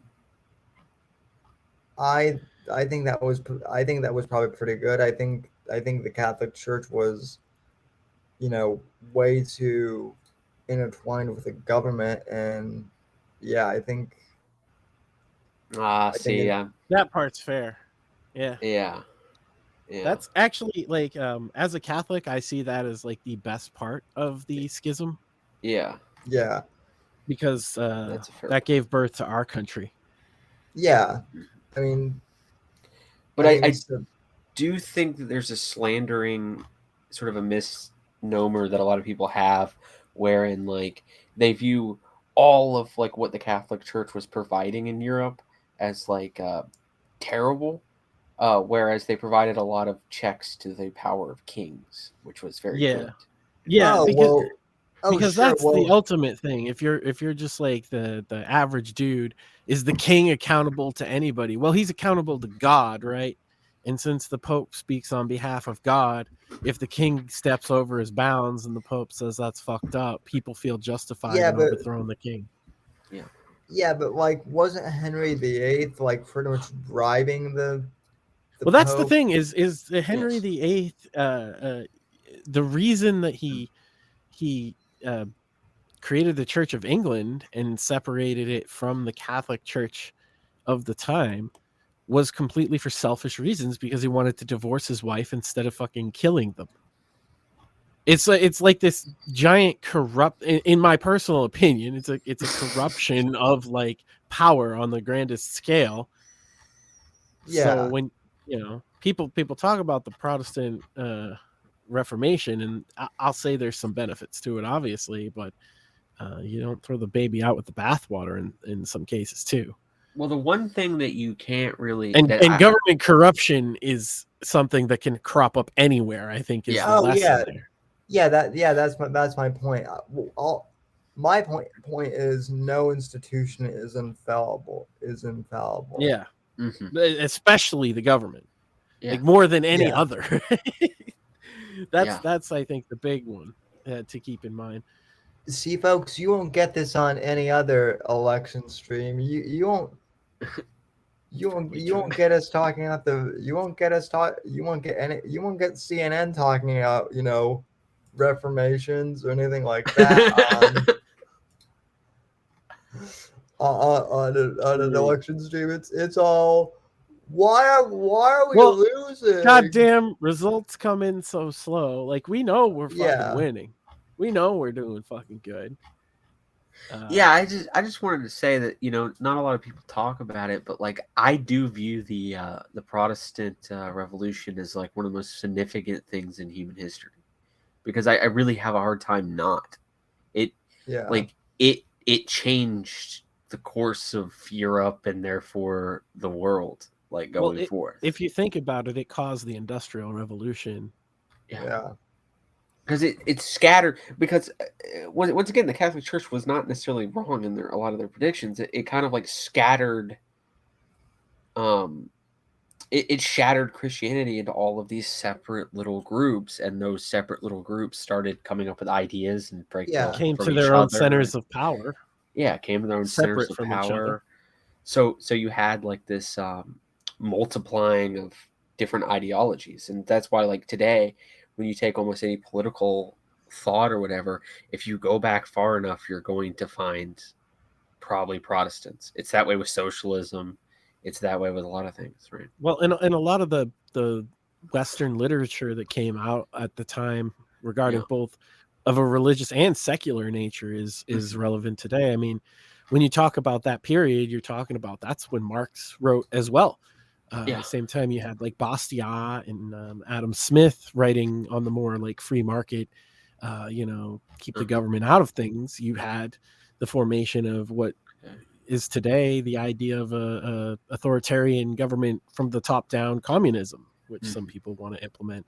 So like that period of time has laid the foundation for this like war of philosophy we have now, but it also laid the way for the modern age. So it's kind of like, well, and it also the Reformation also laid out the foundation for the Renaissance, which was important because that was when art and like music and literature really came to fruition. I mean, not that it hadn't existed before, but like art as we know it, and when it actually mattered, none of this postmodern bullshit that's out there now, but like when the masters actually, when art was actually good. Just to interject a little bit to be on topic, according to Politico right now, the GOP is currently ahead of the Senate 43-42. Okay. Yeah. I like where Sam was going though. I like hearing that, Genius. I didn't want to interrupt because I'm enjoying listening to this shit too, but I have like no dog in this fucking race, so I'm watching the numbers while y'all are talking. I mean, I don't have a dog in this race either. I'm really curious, Smuley, how'd you find Max and vice versa? No. No, that's your answer. Yeah. When a man and another man really love each other, Sammy. I've just known Smuley for a long time. He's been around, I was just thinking today, like we have a third that would have been great to have tonight. He's like way more charismatic than the two of us. He would have loved Rick. We got to get Rick on with you. That'd be great. Yeah. Rick is the man. Better. So what I'm hearing is you don't remember how you two met. You just have always. Well, I know how we met. Yeah. It's just we've been shit. They were both Eiffel Towering the same goth girl. You were both on the same poll or 4chan or Kiwi Farms board. Something like that. Kinda. But no, yeah, I've known Max for years.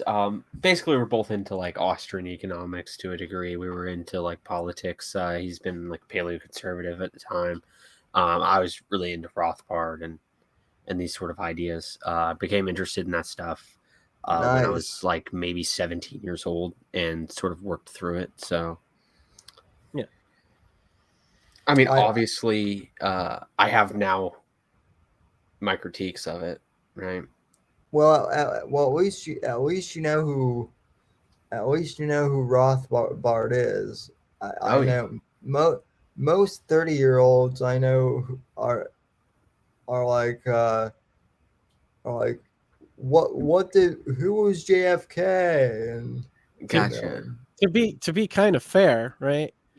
We're partially responsible for the prevalence of Hans Hermann Hoppe memes that have come about, because we started memeing about that way back in the day and it took off. Because that's the kind of shit that we talked about. Yep. We just had these long philosophy spurgs that were no holds barred, where everybody would yell at each other and say words that you can't say on YouTube nowadays. What I want to know is was Smuley part of the group that quote unquote bullied Falco Punch off the internet, or was that no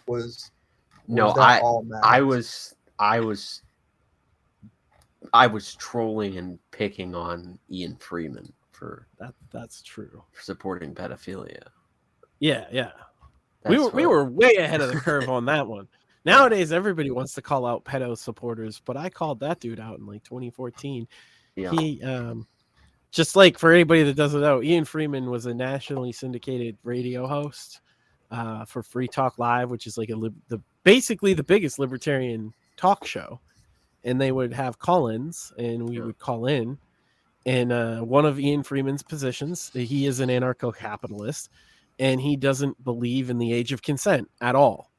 He doesn't think that there should be a law, because he believes that children own their own bodies and all this garbage. And we called him up consistently, and we're like calling him out on that bullshit, because that's stupid.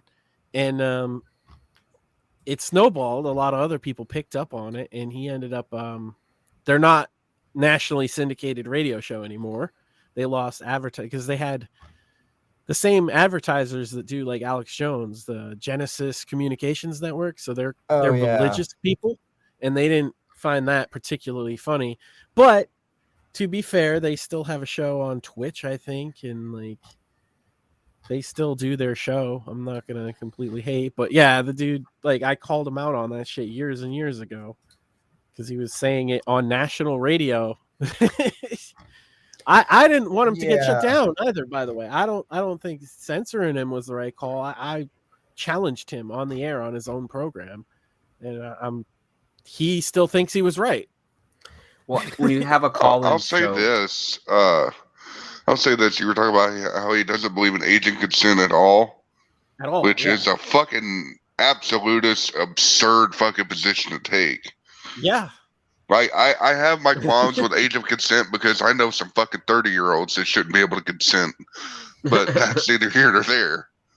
But my thing on the age of consent is that I don't agree with it like on paper, but I do agree that society societally speaking and everything, we do agree that children are a protected class. So until you're not a child, you shouldn't be able to be taken advantage of. And that's what the age of consent is. It's just us agreeing that until this age right here, you can't do anything with them. They can't consent. They can't legally consent to anything. Well, Yeah, you have to put an arbitrary cutoff point. right. Yeah. See, this for is the the thing: is utility. you could argue about where the cutoff point is. Most people think when they hear that in some places it's 14, and people, I guess, apparently just found out Japan is 13. I've got a People could really say simple that's one. too low. You could say it's too high, right? But most people agree that you got to put that line somewhere. We have to draw the line. My Right? You have to have problem it. with age of consent laws is the fact that there's multiple lines. I think they should all be tied together. That the age that you can join the military, that you can vote, that you can buy cigarettes, that you can consent to sex, that you can get alcohol, those should all be the same age. Fair I enough. think But we should tie it all together. because this guy believes that there should be no government at all, he believes that there shouldn't be anything like that. Even And if there wasn't a government at all, there would still be an age of consent, and it would be. that was my argument. Is that in our narco-capitalist society, like he wants, it is in people's interest to protect children, and they will do what they need to do, whether it be paying somebody, whether it be forming a union among themselves to go beat the motherfucker up. People will not tolerate that stuff. Be a posse, an oak tree, and a length of rope, honestly. There's just some lines that you don't cross. But that's the thing with a lot of these guys is the hardcore libertarian types tend to be like libertines in their personal life, so to speak, where they're really into like promiscuous sex and like drugs and stuff like that. Yeah, I wouldn't say I'm that type of libertarian. I just want to be able to own a tank in my driveway and like shoot, like have an arsenal. Oh, in I'm my libertarian closet. as fuck on that issue for sure. Yeah. I mean, that's just common sense, dude. People should, yeah, Look, recreational. I just want gay people to be able to defend their pot plants from the government with 40-round magazine AR-15s. Okay. Well, But I'm just saying, yeah. no matter what kind of government or lack thereof you have, people will protect their fucking children from predators. Point cannot be stressed enough. No matter what your philosophical argument that you have about fucking any of that shit, daddy might be pissed, and if he shows up with the shotgun, it's not going to matter about your philosophical argument. It's kind of sad that the farmer's daughter meme is just a meme now, but people don't realize that it's based on reality. Yeah, well, it's because a lot of people don't pay attention to their kids too. Is another fucking problem. I think that being a parent in the digital age is actually hard, and it's not something that people talk about enough. Yeah, that's what I was going to say. I mean, being a parent in any era is hard. You just... Yeah, but there's no guiding light. Like you can't go to an older generation and ask about how you should go about dealing with your kids in the internet, because we are the internet generation. Yeah, and you're that's right about that. Huge, because a lot of people just put their kid and give them a tablet and forget about it, and that's the babysitter, right? And they, like, I know for a fact, because I play video games, right? I know for a fact there's fucking grooming going on. I know for a fact it goes on Discord, because people aren't monitoring what their kids are doing at all. Like, they're not even interested what their kids are looking at on a screen with the most, whatever kind of content you could find on the internet. And it's tough to navigate that minefield too, because kids will hide shit from you, right? My solution is, and always has been, I don't teach my kids what to think. I teach them how to think. So I know that my kids are into all kinds of fucking weird ass shit, and they're going to be, because your kids are a reflection of you. And one of the first hard lessons you have to learn as a parent is that it's a mini you running around doing mini you shit. That's number one. Number two, you got to remember what you were like then and what you were into. How many of us were sneaking into R-rated movies and watching porn through the static on the fucking TV on HBO fucking bleed through when we were like fucking 11? Yeah. You know? Yeah. Yeah. And that's what I mean. What's hard about it is because then you add the internet to that. Like, particularly if you have older kids, right? Yeah. Now, bullying in school in our day meant you got bullied at school, right? Right. And I'm not saying that it's better or worse, but with the advent of cyberbullying, here's a whole nother layer of kids outside of school doing Kiwi Farm style shit on other kids they go to school with because the mean girls fucking wanted to laugh at you and call you poor or something, right? And now Right. they're harassing this kid round the fucking clock and the kids are fucking losing it. There's no manual how to fucking deal with that as a parent. This is why the schools fail to deal with this fucking shit too. Because Well, and it's not there illegal. is. It's just not the It's just school's we've constrained jurisdiction. ourselves to where we can't handle that problem. Because back in my day, the solution to bullying was we're going to meet in the parking lot after school. Yeah. Yeah. We're going to meet at the bus stop. We're going to hash this shit out. Either And- that, or you're gonna keep getting bullied. You know, Yeah. those are your options. my mom, like, and it's interesting because when I was a kid, the internet was still in its infancy, so people You do that now though, and your kid will catch charges. Yeah. Unless they're black. Nah, Whoops. them too. No, funny story. When I was in like 3rd or 4th grade, I was pretty young. I became best friends with my biggest bully. And it's because we met out at the playground where we were waiting on the fucking bus, kicked the shit out of each other. I don't know who won that fucking fight. We were both bloody and cut the fuck up by the end of it. And then we became best friends after that. yeah, You know what we were fighting over? We were fighting over pogs. We were fighting over motherfucking pogs. that literally happened with one of my best friends. He used to call me crippled, and he was like really Sam rolled over his fucking feet like, who's crippled now, bitch? he was really fucking nasty, and so like I was like, oh, he was also fat too. He was also fat as fuck at the time, so I was like, oh yeah, fuck you, fat ass. So he and I just started to like roast. So he and I, it went from like us insulting each other to like us roasting each other to us becoming like best friends and being like, man, none of these other fucking pussies can take a joke. So, yeah. And nowadays, right? You guys fighting, you'd catch charges. They'd have you hauled out in handcuffs. Another thing, and this didn't happen as much when I was growing up. I don't know if it did with y'all. I've noticed that a lot of these fights, they're like bully fights and shit, are like mobs of kids. Like they'll fucking gang jump each other. That didn't happen while I was growing up. If two people were fucking beefing, you made a circle around them, but you weren't in the fucking fight. Like, That's the worst person you could be is somebody that tried to get a fucking free sucker punch in on somebody that was fighting somebody else. Like you get the crowd beat your ass at that point. That's because like there's a fucking flash mob mentality, especially in kids, and that has to do with social media too. They all want in on the thing that's happening. They like and they want to do that herd mentality thing. TikTok has been proven scientific. I have a video about this where I go into the scientific depth of this. All right, nobody's watched it, but that's okay. TikTok shortens your attention span. If you use 1 hour of TikTok a day, it shortens attention spans.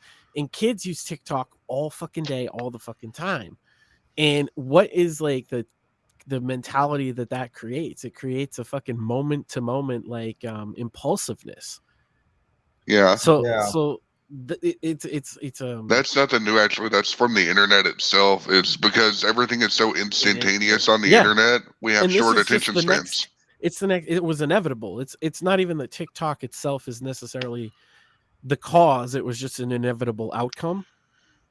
Basically, what it's doing is it's making an entire generation that has no patience because I had to have patience. Everything is instant load at 100 megabytes a second. It's boom, boom, boom, boom, boom. Yeah. And there's always noise. There's always attention. There's always a TV on. I can't remember where I was watching. It was talking about binge watching TV shows, and it was talking about the difference between having to wait every week for an episode over the course of like half a fucking year versus watching the whole season in one day. And I mean, if you think it's like going over the top and scaremongering, I can point out that we have a kind of study generation already in the books of what kind of effect something like this has, and it's the boomers. The boomers were the first TV generation, and it shows because they had an electric friend that glowed in their living room that told them that they were the coolest, best person in the world for their entire life. They had Furbies too. Well, I mean, that's more like Gen X millennials, but like the television was there from the boomers' first fucking steps on Earth in the 50s, late 40s. Yeah, and it always told them that they were special, right? It made them because it's advertising to them, right? And what effect has that had? By and large, boomers show more signs of narcissism than other generations. Well, boomers are also the my daddy generation too, because their daddy were the greatest generation, right? Yeah. So that's where the fucking famous George Carlin thing of my daddy. Let me tell you about my daddy. But if you speak to boomers, the average boomer is most going to resonate with television and film references or music, media, right? And so they're the first media generation, and you can see, because especially people our age, we have grandparents and shit, or had them at one time. We see the difference in the way that the boomers act from the way they act. We see it in trends, because that's anecdotal, but you see it in trends in the way boomers spend, in the way boomers, trend politically and everything else. And I do believe it was, extremely impacted by media, particularly television. So when you flash that forward, TikTok is the hyper version of that. It's instant, in your face all the time. At least with the television, the boomers had to go home after dark and watch it, or on Saturday morning. You know what I mean? It was there. You carry it around in your pocket now. You carry it around in your pocket. Yeah. And then you get it just as young, if not younger. And here's a tablet, Junior, and just walk away. And these kids live in the digital world, and they communicate differently than kids when I was a kid, Yeah, they don't even have the concept of what like physical media is. Right. That's weird. Like things that we took for granted, like DVDs, are ancient fucking treasures. Like, what is that? They look at DVDs the way we look at like 8-track players or something. Dude, Betamax is the future. Fuck you. Yeah, it's because it's all just in one place, and it's on any screen that they go to, and parents mostly don't give a fuck. Like, I'm a gamer, so I'm a little into circles where I can see what to look out for. I can keep my kid away from being in chat rooms and things like that to some degree right now because he's young. But that'll go behind my back at some point or another. Well, that is kind of one of the things that I was fortunate, because I mean, both my parents have worked in tech for like a long time. My mom was actually selling early like computers back in like the 80s. So like she was actually pretty savvy when the internet came along, and like, I was told like don't put your real name or address, out Good there job with that, online. Sam. Well, I mean, now that's different, but like now it's common. Yeah, now it's common. But I had an alias online for years before I got into. I think that's going to be the biggest draw to the generations that came after ours, is having, because on the internet everything is forever, and then more and more they're doing their real name, their real location, their real face, Imagine having everything that you did when you were 13 tied to your name forever. Fucking ever. I recently got into this, right? You guys might be aware. If not, it's a good episode of my cringing over coffee. I looked at a guy named the Damo here on YouTube, Ethan, and he tied his name when he was real young to a YouTube channel. He put his name in the credits and shit. And so I went and watched it, and I actually felt a little bad for him afterwards, because it's literally, he got turned into a meme when he was 13 because he did a video about how to use a slide whistle, and he was acting stupid or whatever, right? And it went viral, and he had a bunch of people hate on him and make fun of his video, and it fucking clearly hurt his feelings. And then he tried to recapture that fame in other ways, and he made these really cringy videos, but like, he's like 15, 16 years old. I can't laugh at him too hard, you know what I mean? Because that would suck if I had videos of me when I was 15 years old, because I was a corny fucking handball too. Yeah, That's the thing I have to point out to people all the time. It's just, we were all young and stupid at one point. We've done some stupid shit. If you're on the internet now, you've done some stupid shit. Everybody has. But then combine that with the short attention spans and the kind of like things that go viral and that they're looking at, and kids, you know, the it's harder to shock us, right, as we're becoming parents in the, you know, millennial fucking Zoomer generations, Gen X. We saw more edgy shit than our parents, right? And so harder to shock by our kids, which is part, I think, in some way of the transgender stuff. It's a way to get attention in a lot of cases. Yeah. Well, kids are going to more and more extremes to get attention, and they have shorter and shorter attention spans and shorter time horizons. Like a 13-year-old, this is the reason we all did stupid shit when we were 13, doesn't really think about what's going to happen when I'm 40. No. No, You know? well, I mean, and also, I mean, Let's like make the Five Nights at Freddy's fandom great again, was all I was saying. Oh man, they're waiting for it too. I mean, Yeah, God, I mean, it like, was so sad. Go ahead, sorry, Sam. I mean, like, I've been political since I was a teenager, and like, I never said anything like really extreme, but I will tell you the thing that also is another factor now is the whole cancel culture mentality. We don't like what you've said, so we're gonna get you canceled, you know. And it's forever. It goes back forever. You can never undo it. Right. Yeah, because we've just allowed a Twitter lynch mob to fucking lead us around by the nose. I do feel like that's the dawn of a new day in that regard.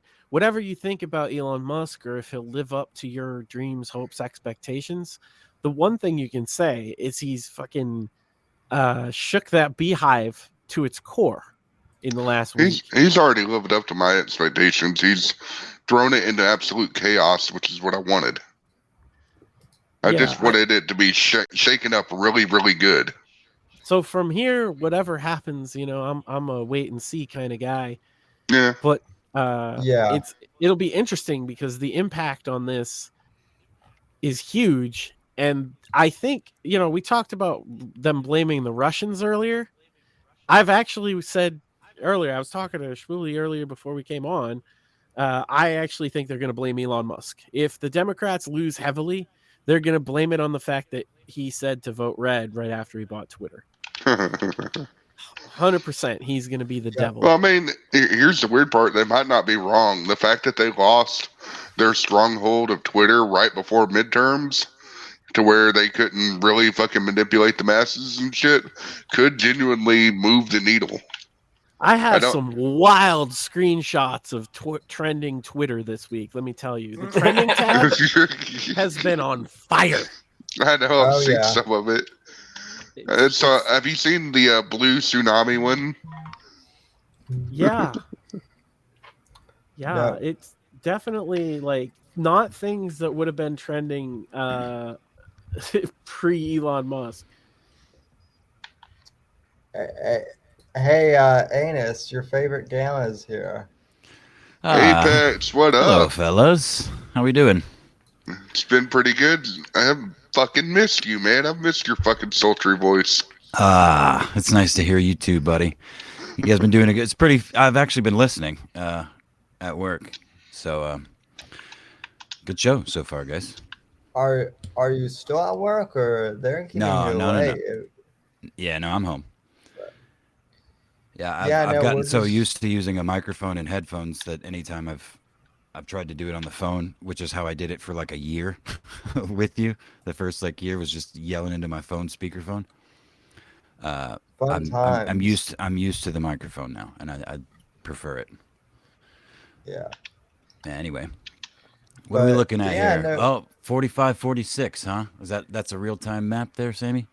Yeah. Okay. It Yep. says live. Okay. Is there anything exciting that's happened, or is it all kind of what has been expected? Pretty much. Pretty much what's expected. I mean, it's not, it's not 3 a.m. yet, so they haven't been able to. Yeah, we haven't got the secret ballot trucks or anything. We haven't gotten the secret ballot trucks yet, but the night is still young, as they The night is say. young. You know, it would be really funny if we get a reversal of the that little arc meme from Biden. You know, the overnight ballots where it jumped straight up over the red line.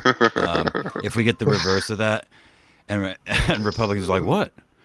I mean, look, we all know it's bullshit. It's all bullshit. There's so much bullshit going on. Yeah, your vote counts. You should vote. Whatever. But come on. I mean, I'm just saying, there's a big difference between fortification and there's no fucking way. I'm just saying. No doubt. And that's my point, though. Is that, like, they got away Let's be with real. that. Both sides fucking cheat, and we all know that both sides fucking cheat. What happened in 2020 wasn't cheating. That was like screen peeking while playing his odd job with fucking aimbot. Okay. Oh, That was damn. mega That's an cheating. excellent reference too, by the way. But no, that's my point. Is like if somehow the script was flipped and something similar happens in some key, a couple of key states, just be like, what? There's precedence for this motherfucker. Election. I mean, look. Our attention span, I was listening a little bit ago, we were talking about kids' attention span and social media and all that shit you guys were talking about. But the truth is, all of our attention, the average human adult's attention span is that of a fucking flea. True. Or a chipmunk or something. You know what I mean? It's absurd. That was also in my video. Yeah. I was just hyper-focused on children. Yeah. But yes, that's very true as well. The same Right. effect is prevalent on us as well as older generations, the boomers included. By the effect of media on shortening attention span. Sorry if I wasn't clear about that. Oh no! I wasn't like trying to counter you. I was just in addition to, and unfortunately I haven't seen your video, but I'll check it out because I do like your content. You make good stuff, man. Well, thank you for doing so, by the way. Appreciate it. That's true that we all have a short attention span, but then I mean, like, it's weird because we all have a short attention span, but then people also sit down for like 3 or 4 hours and listen to Joe Rogan interview. Well, let me clarify actually what I was getting at. I don't even know that it's an attention span thing. I mean it is a factor, but I just think the people running the show know exactly, they know how to weaponize it. And every fucking election cycle or, opportune disaster, without naming any specifically historically, it's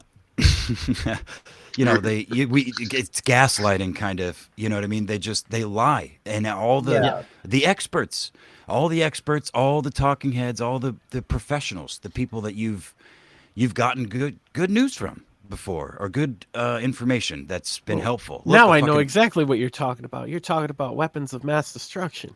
Yeah, right. Yeah. No, but then I don't know. I mean, I guess or the Gulf of Tonkin. Right, and those are decades ago now.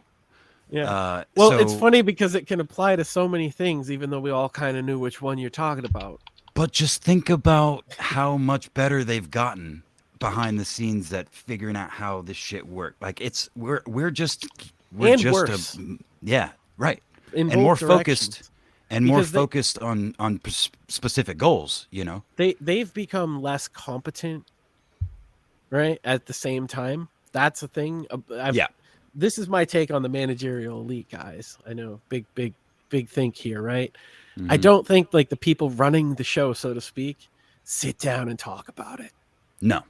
I think No, I they don't have think so either. aligned goals, and it's all very obvious to them what they should be doing, and they act autonomously because they all believe the same bullshit. I think And you want to know power- what George Soros thinks on an issue, you don't have to speculate behind closed doors. You can go to George Soros's website and read what he says. And yes, it is some dark shit that will scare you, but he's not doing it in secret. Well, And they're all and- reading it. Right. Yeah, no. And but hold on, Sammy. There's a public Bilderberg group, that Alex, I mean, if something like that can be public, where world leaders, industry, politically gather behind closed doors, and typically behind, at least the last time I paid attention, behind it looked like the fucking White House, barbed wire, 8-foot barbed wire fences I'm not and saying they armed don't guards. talk. I'm not saying Yeah. that there's not micro conspiracies, but overarching, they just believe the same shit. Right? Yeah. And so you don't have to sit down and talk to a true believer and tell him what to do. They know Yeah, what it's to do. power Yeah, corrupts. Absolute power corrupts absolutely. Is what that is. Right. Yeah. No, but it's also they have literal playbooks. Like they're all reading Yeah. rules for radicals. They're all acting out very specific things in an intention to do. See, I actually Very disagree. I specific think part of the Democrats' problem with losing is that they're not reading rules for radicals, because they're failing to do what the rules are, which is force That's your what opponent I'm to play by saying, your though. rules. They've become less competent at keeping the fucking facade up because There you they're go. lazy. Because they've gotten so good at fucking zoning people out and getting them not to care. I just had an interesting thought. Like we were just talking about us as citizens and our kids, and how just as a society, how we've all we had a foundation built for us through, the quote unquote greatest generation, and prior to that too, various forms of suffering, but a lot of hard work went into this country in the early days. I don't think there's any argument about that, but I think the same is probably true of the political elite.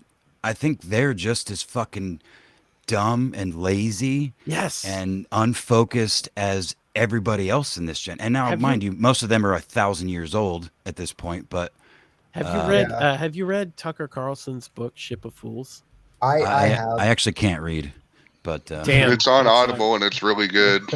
Yeah, no, he really goes into the kind of nitty gritty. Like exactly I what you didn't said. like Tucker Carlson until I read that book, and it really gives him room to kind of express not only what he thinks, but how he got there and why he thinks that.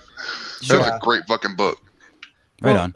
The Go ahead. important bit is that basically what he's saying is like the elites back in the day in this country mostly came from like the robber baron class, or whatever you want to refer to it as, and the Yeah. tycoons, right? And they rose to power and they started lobbying and getting their guys in with corrupt means in some cases, and that is kind of the soft power that developed, right? But the ones that they were picking at the time were their top men, right? The people that helped them get to where they're going.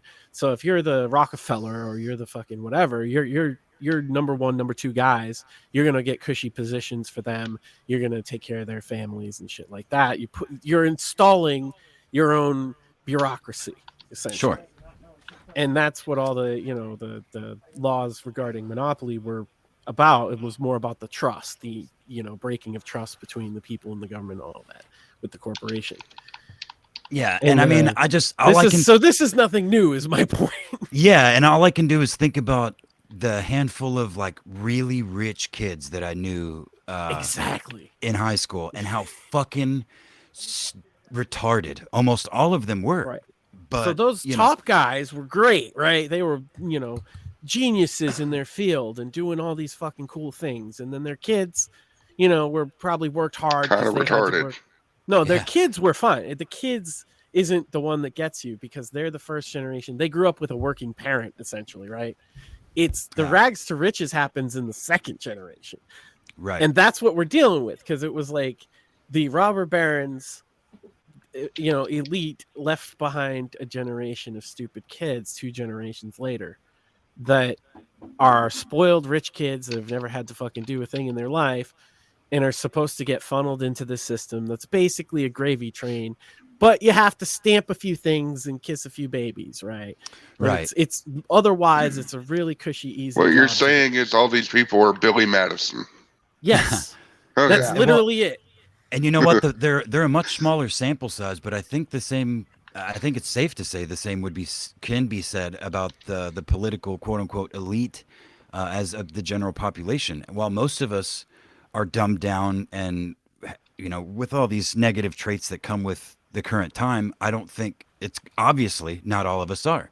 We're not all fat and lazy. There's professional athletes. Right. We're not all fucking dumb. There's smart people. And in some cases, people are more efficient and better at things than ever. I like to point out, like on the positive side of things, I see people doing some amazing productive things with their time, knowing all the same, things going wrong as everybody else, and still Still be productive, being able right? to do something good, Yeah, and I guess my overarching point was that I think that there has to be really smart, manipulative, and just evil people in these positions of power. There has to be at least Oh, for sure. several, And I mean, they show themselves all the time, but again, it goes back to our short attention span. All it takes is some mass fucking tragedy of whatever flavor, and and then 9/11, for instance, like the country's never been more fucking united, and we still don't know that. Anyway. Yeah, and then the aftermath of that is took away Patriot Act. many civil rights and many lives of my generation specifically, because I graduated in 2002. That means that 9/11 happened my senior year in high school. Whoa. And all my friends signed up. I was rejected, but all the men in my, because I come from a small town in Massachusetts, a very small town actually.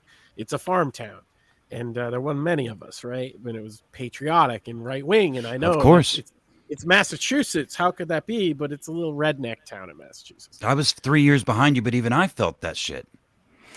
I was way behind. I was way behind all of you guys, and I still came from a redneck town in Southern California, of all places.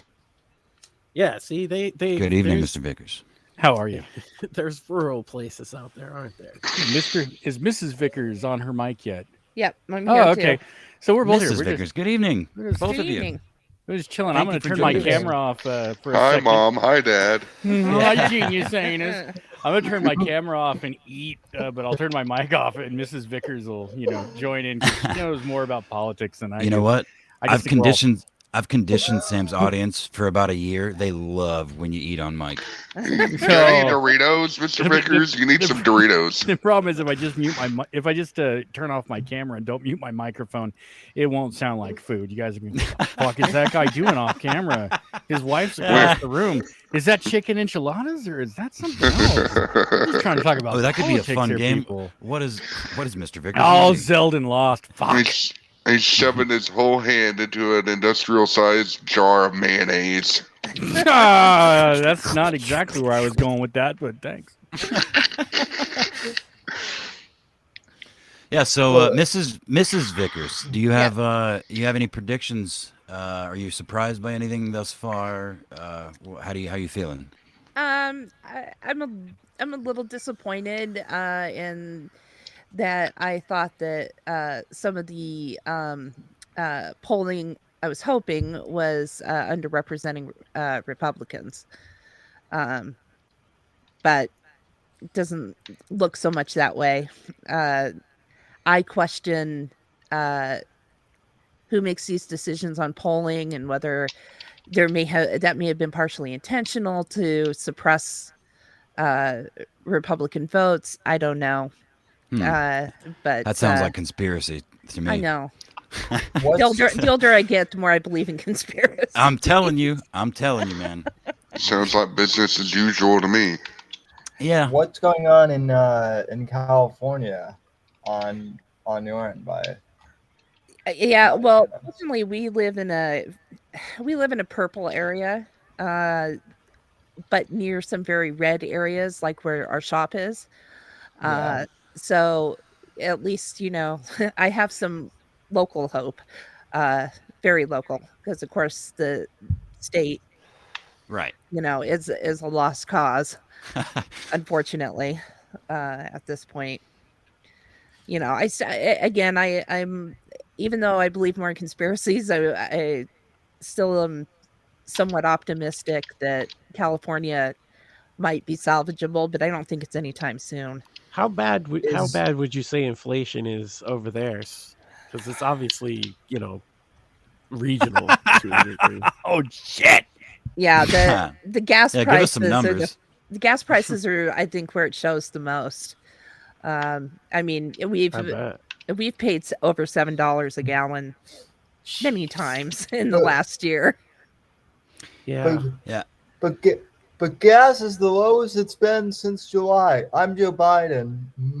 Yeah. Well, what the last time we paid I over love 7, that. I think, was just a few weeks ago.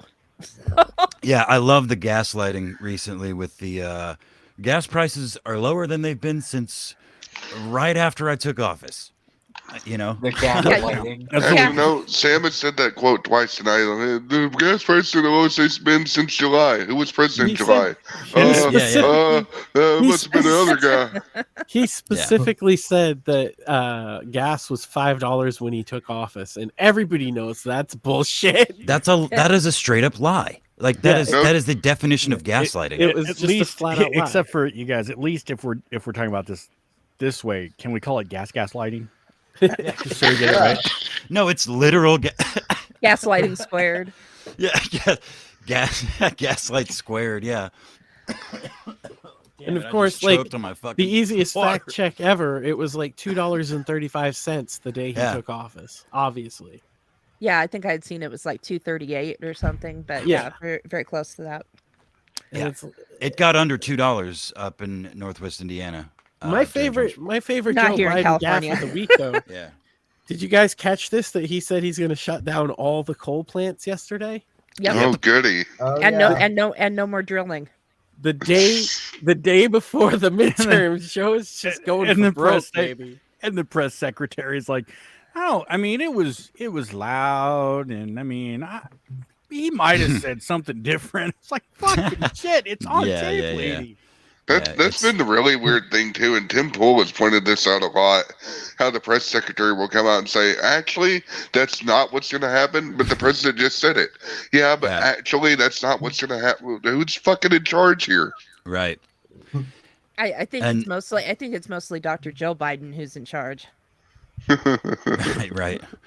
Now, I may be biased because of I mean, our situation, but still, Fuck you. Well, that's what happened with Woodrow Wilson. yeah. if we're gonna 45 made or the God Emperor himself made some sort of weird gaffe the other day too, didn't he? Ron DeSanctimonious. I Is that a believe. gaff? Yeah. Is that a gaff or is that? I don't No. even. I don't even know what that means. That's a I don't know what he's Trumpism, trying to man. say. That was Well, him what- warning DeSantis, "Don't you run for president." Or I don't think that our friendship means a damn thing. Yeah. But I saw a lot of look, I've been on this show with Sam for I don't even know how many years now. At least 2. 3. I think. 3. Okay. And I don't pay attention to politics. I only a lot of it I learn from bullshit on Twitter and then on this show. That's a good way to be, honestly. Uh-huh. Yeah. I don't Back really before care. 2016, politics were like my fucking hobby, and then everybody kind of got in on it, and it became less fun. Yeah, I'm not gonna lie. Yeah. The whole Trump phenomenon and doing this show did make me, read and actually like think about or care about a few things for a little bit more than I That's had more than previously. that's more than you get out of most Americans. Right. Yeah. For sure. Yeah. Well, you're clearly thinking about things, right? You've made some really solid points. So Well, how no, you- I mean, I'm always how thinking you- about things. I try. There's too many other. I mean, this is the overarching important thing, right, in our lives. But there's too many immediately important things for me to think about. I am mentally ill. I'm kind of retarded. I don't know if you guys have ever watched the show or listened to that the show never before. that never But stopped. You are our in show. good I'm company, my actually- friend. I'm actually not smart at all. Whatever smarts I have is overshadowed greatly by just laziness to the craziest degree. But Well, That's pretty based. I'm not gonna lie. but hold on. I mean, I think Mrs. V was just talking about local, and that's the biggest thing that everybody's missing. Maybe not in this chat specifically, but no one pays attention to politics because this shit's shoved down our fucking throat. While there is your local school board, your fucking, all those people that you guys can name the positions of. I will say this: parents, by and large, are getting involved on that level now. It took a lot. I'm not gonna like sugarcoat it and say, "Oh, it's this." It took a lot, right? You had to get in parents' faces for them to start. Show their kids But- pornography. Yeah, we went to like 2 school board meetings, and that's when we decided to fucking homeschool. Mhm. Yeah, It was I think such a too. nightmare. It's just so fucking ridiculous. I mean, that's the obvious answer, and it's just it's incredibly. it's very difficult to do. I Well, mean, the and obvious, very no, difficult. the obvious, everything's the set obvious up to where it's answer- hard to do. It's the right. That's what I was obvious gonna answer- say. school choice in my humble opinion, which involves that, right? Basically give the families the money that they would have their kid would have received if they went to public school to Yep. homeschool them. Like every kid gets a voucher to go to the school, whatever school you want to go to. That was Trump's policy, by the way. That was one of the major reasons I supported him in 2020. Aside from like I support him on a lot of things, but like school choice. And the thing is, that's an issue that does cut across a couple of lines. One, it's a really heavily supported in Black and Hispanic communities type of policy because Yeah. they get to send their kid to the school that they get to choose. Yep. Rather than and then public schools have to step up their game to compete for that money anyway. Yeah, school Um, choice was one of the things that I think really first kind of cemented me on the conservative side. And that would have been, back when I was 18 or 19, and having even back then just experienced the public school system.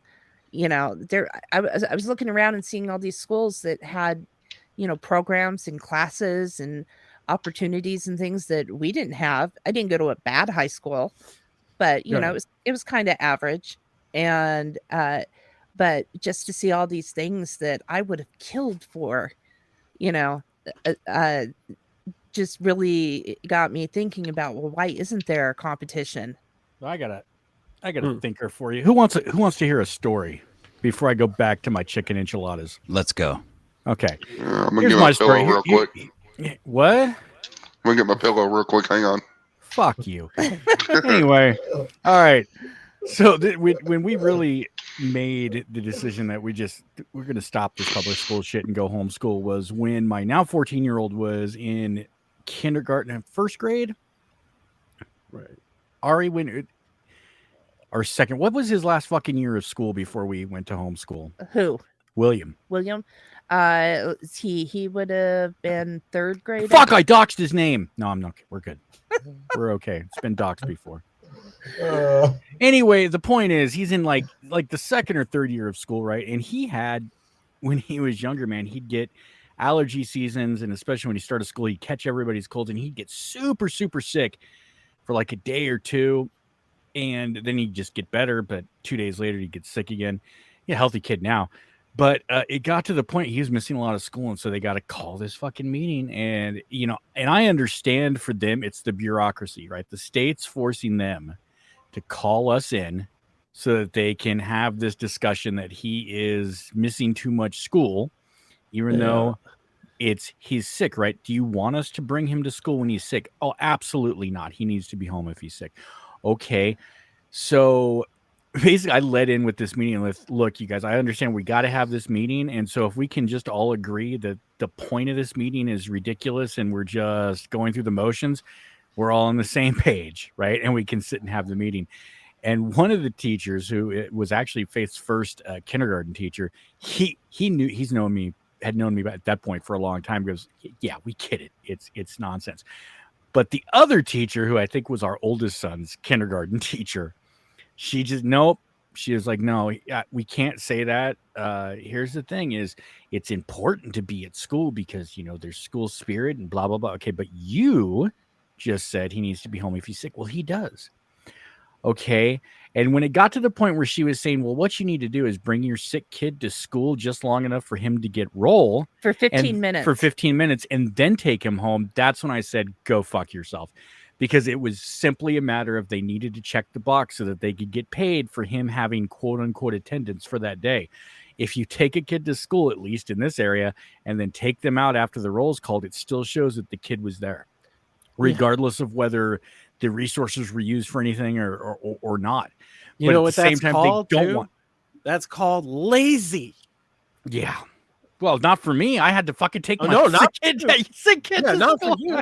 It's typical fucking government laziness, right? It's like, let's find the loophole to get around this bullshit so I can still fill out my piece of paper. Right. Instead of just calling it bullshit. Yeah. All right. GeniusAnus, I hope you didn't put too much time on that pillow. I'm fine. I'm going back to my enchiladas. Okay. I'm awake. I fucking hate that kind of bureaucratic red tape bullshit more than anything, because that costs you more money. All the shit that you worry about them spending money on, 90% of the the money that they're spending is on bureaucratic bullshit. Just always remember that. Tell them about the new superintendent. Yeah. God. So we have a pretty small, our actual home district, which is not where we attend anymore. And we only have about 800 kids in the district. So they needed a new superintendent, and it's a little hard to draw, we're not totally in the middle of nowhere, but probably not a huge draw for people who are looking for an exciting entree into professional life. And so they ended up selling one of our schools so that they could pay a new grad $1 million a year to be our superintendent. And it's just like, and they only sold the school for $1.9 million. They couldn't even cover her fucking salary for 2 years. That's the other thing people don't know about these bureaucracies. It's not that, like, the teachers get paid too much in a lot of cases, right? But they're not actually the real problem. It's the fucking staff. It's the bureaucracy. Administration 100% is overspent in all the schools out here. It's fucking ridiculous. Yeah, they do the least work of anybody. We have a friend who is a elementary school teacher, and it's let's see, how do I phrase it? Low opportunity zone, and she makes over $100,000 a year. That's Mrs. V trying not to be racist. I didn't want to say because Alan Powell in chat said no teachers are the problem equally. Yes, but for different reasons. Right. Some of them though, the libs of TikTok shit with those fucking freak show teachers. I've never actually met one of those, and I'm a Californian. I'm sure they're out here, right? But they're a vast minority of the teachers I've actually met. Most of the teachers I met were okay. Some of them were complete fucking retards, but Administration's been the biggest problem we've ever had. Well, You got to deal with the teachers yourself on a case by case basis, or not. Right. And, you know.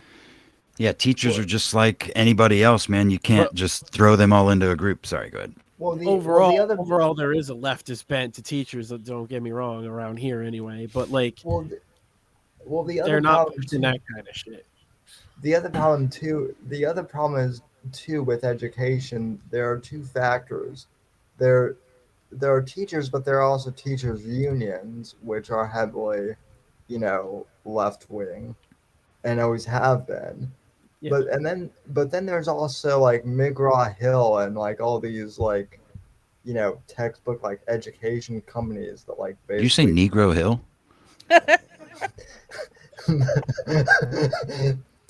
God damn it. Is that like a Civil War thing? Is that like a Civil War thing? Now I got to drop out of this. Now I got to drop out of this stream, man. I got a professional life to live out here. I said, it's not. That's not the N word. That's what I thought I heard him say. No, I said it was just Spanish. I said negro. Yeah, it means black in Spanish. All right. Anyway, go ahead, Sammy. I'm sorry. I said McGraw-Hill. Very different. Thank you for clarifying. It means black in English too, right?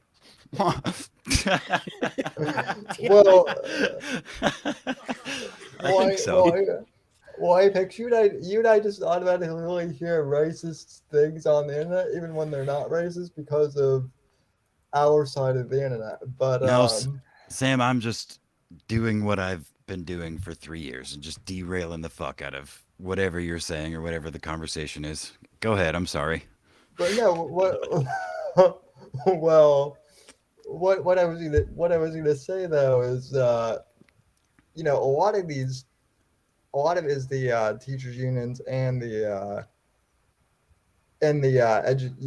education companies themselves. Like teachers don't even teach that much anymore themselves. They just pull whatever the pre-taught curriculum is. Yeah, the curriculum. Yeah, exactly. Yeah, and that got like federalized into the system. Reagan, that was actually one of Reagan's promises. He was going to disband the Board of Education, and he did not do that. That's one of the big like hurts.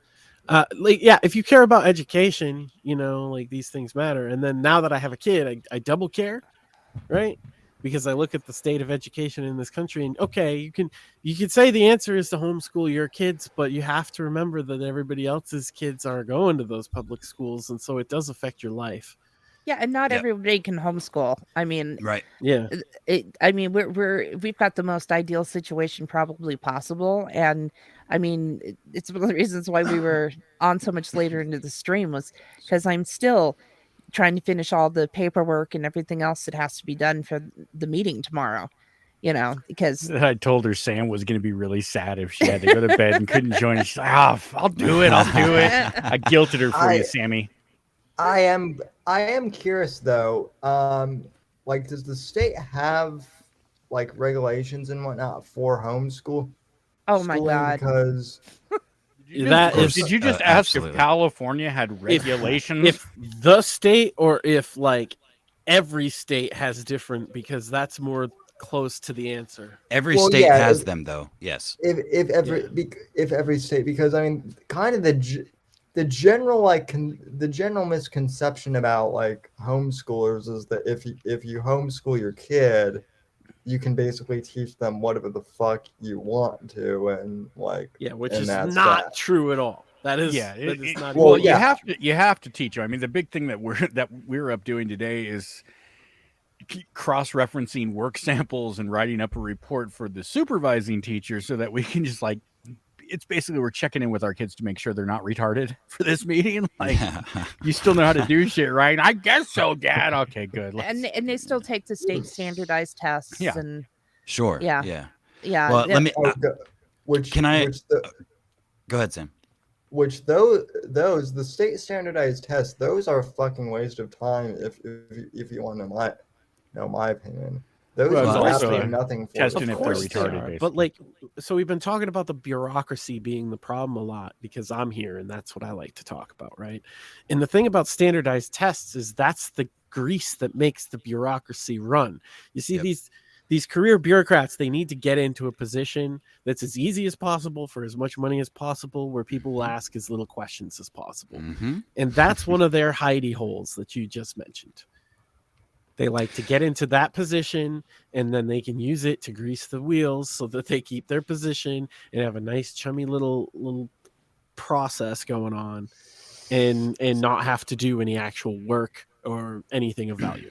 One So- of the things that's frustrating about the situation we're in is California is constantly trying to add new regulations, essentially to catch up to school and say, either you fucked up and you owe us money, or Yeah. you fucked up and we're going to close you down. Right. And so all that comes back on the parents, as you have to do the paperwork right so that the school won't get fined. And our school is one of the it's like the sixth uh opened charter school in the state of California, and it's a model school for other charters. Right.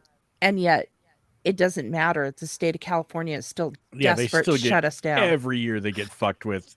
Every year they have to change something. It's insane. So the Of school's course, yeah. producing good education and well-educated children, but the state still wants to shut them down. Because it's not the school producing the well-educated, good children; it's the parents. Right. I will say Massachusetts, also being a deep blue state, isn't as dire as that. I think about private and charter and not, they call it, non-traditional forms of schooling. Luckily, right? So because it's in the Massachusetts Constitution, you have a right to an education. And so they kind of treat private schools a little differently here. There's a lot of like religious private schools as well. Like, a lot. Yeah, and we have a lot of private schools. And we have a fair number of charter schools, but And not a lot of them are have homeschooling options attached to Yeah. them the way ours does. Yeah, we can actually teach the kids religious curriculum. We just can't ask the school to pay for that curriculum. Right. Because basically we Right. get the money that the school would get for our kids' education, and they take that and they actually give it to the parents and say, you can use this for your kids' education, as far as picking the books that you want them to use, and if you take them to soccer practice or whatever, then they'll pay for it out of those funds. Yeah. And when we want to do something different, like, because you all know we're hardcore Satanists out here in California, and we got to order a bunch of copies. It's hard to find a good supplier for the Satanic Bible for a 5-year-old, right? It's actually not. You can get it on Amazon. Yeah, it's very easy. You got to have actually. the right, the right. I like the coloring illustrations. books myself. Yeah, you don't even have to stay inside the fucking lines with the Satanic Bible coloring book for kids. It's you just do. Can I whatever give want. you? I want to give you guys some anecdotal evidence of. I mean, it was by far the best public school experience I think that might exist. Only because I was a bad kid, and I know Sam's laughing already, but I'm being serious here. You know how you fuck up in school, they send you to in-school suspension or whatever, and if you're like a real bad kid, at least back in the 90s and early 2000s, they'd send you to like an alternative education program, which was like a building outside of there, and you were basically in jail but still in school. You had to sit in a cubicle and shit. Right. Okay. So when I moved to Oklahoma, I got in trouble several times, and I guess my dad was my biological father, who none of that matters. My father was someone in that community, and I don't know what the fuck he pulled, or if it was just. Anyway, there's a place called Project Hope, and it is the campus is at a vocational school, Francis Tuttle. There's several, or at least there was at the time, at least 3 a vocational school that adults pay thousands of dollars a semester to learn automotive or IT or cosmetics or botany, whatever. A trade, yeah. Yes, right, exactly. It's a trade. It was a trade school, but they built an additional building for fuck up high schoolers to go and do an alternative form of learning while getting a trade for free for being a piece of like for being a bad kid, effectively. But not just a bad kid. They put you through some paces. You talk to a bunch of different people and they assessed if you were an actual piece of shit or just misguided. So, like, I learned my art class I took from a professional artist that, knew John Lennon and all this shit like that. But the way I learned my actual high school stuff, you didn't go to classes. It was a big horseshoe building with glass walls from 4 foot up so you could see from one side to the other. You sat in a little space, and none of this is perfect. I'm just describing setting the scene for you. Yeah. And you and 10 or 12 other kids sat in this one little wedge of this horseshoe, and you had an advisor, the one person that you dealt with all day. Now, you from there, you had learning activity packets, laps, sometimes dozens, and then a test at the end for a credit, whatever the class, whatever the subject, whatever. There was actually at least twice in my time here, they had one of these sections cordoned off for a 13-year-old kid who was a fucking genius and didn't need to go to school. He just needed the credits. So he would come and do the laps at his own pace. There was no direction. You didn't have to go to science at 8 o'clock, homeroom. You had a lunch, but you got an hour and a half off campus. You could go home and take a nap if you wanted to. And in a lot of cases, go, do cocaine or any manner of other drugs, like some of the other degenerates. Because again, a lot of us were degenerates. But oh shit, that reminds me, I was going to start drinking. Yeah. But my point is like, it was, those people cared. It was less. There weren't so many. I'm sure they made good money. But the one thing that I regret most of all of it is I did not pay attention in my because I took IT and I played fucking pogo pool all day and talked to other people on the server network in other classrooms. But it was so it's not a perfect endorsement for the idea, but it made so much. It's not one size fits all. And no, look, I have 2 brothers that went to a vocational high school. Which was the same high school I went to, but they had like a vocational wing, right? Mm-hmm. And the guys that went out and worked in there, they either had carpentry, they had auto mechanic, they had a couple like that, right? And my brother, I think, did woodworking. My other brother, I think, was doing auto. I have a lot of friends that went through that program and shit. I'm a big supporter of that because some kids learn with their hands. I woke up this morning doing some woodworking and learning with my hands. I'm one of them, yeah. Not every kid in the world. Let's just call a spade a spade. Not every kid in the world needs. I got splinters in mine. Racist. Not every kid in the world needs to be a Harvard graduate, right? Like, not every kid needs to be a doctor or a lawyer. No. We fucking need mechanics, and a lot of kids are good at working on cars. And then we're seeing a loss. We're seeing a loss of that because a bachelor's degree is pretty much fucking worthless now. Yeah, dude. I mean, not just like in women's studies and everything else. I have my bachelor's in fucking. I have a bachelor's in science and economics. Thank God I run my own business because nobody gives a shit right now unless it's graduate school. So do you have any idea how fucking much money like specialty mechanics make? Like if you just focus on diesel engines. I got another anecdote that's more modern. Is a family member of my wife, right? Is a young guy. So you're a family member? When he was in, well, it's whatever. Sorry. He's in the special trade program they have at his high school. He was a gifted athlete, right? And everybody wanted him to go to college to play, football. And he dropped out of it. He was like, no, I want to weld. I want to do metalworking. and he got an apprenticeship right out of high school through the teacher because he worked real hard. And that kid is now what, 23? Drives a brand new Corvette he bought off the lot, fucking cash on site. Yeah, dude. Like this kid's fucking balling right now. He doesn't work that many hours. He's out there welding. Well, Yeah. and of course, to do that as a doctor or some other professional, that takes you years, and you've got just an enormous amount of debt that you have to pay back. So, you know, how beneficial is it really? You know, other than if you love it, you know. I mean, that's why trade you've got schools your and heart set ahead. on, like I had my heart set being on a veterinarian.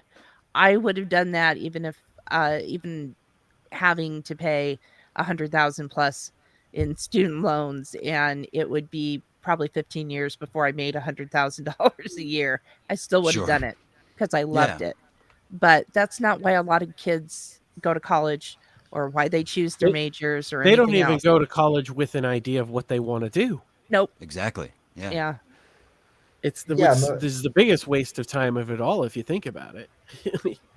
Yeah, I mean, at least stay out of college and think about it rather than wasting the 100,000 a year to go and sit there and think about it. Yeah, well, that's the thing is I think it can be both. It's both extremes. Like it's the potential for both. It could be the worst fucking thing you've ever done, and will haunt you for the rest of your life with that debt, or you can. If it's something, it has to be It can something be a you care gateway about. to the stars. You're right. You're not wrong.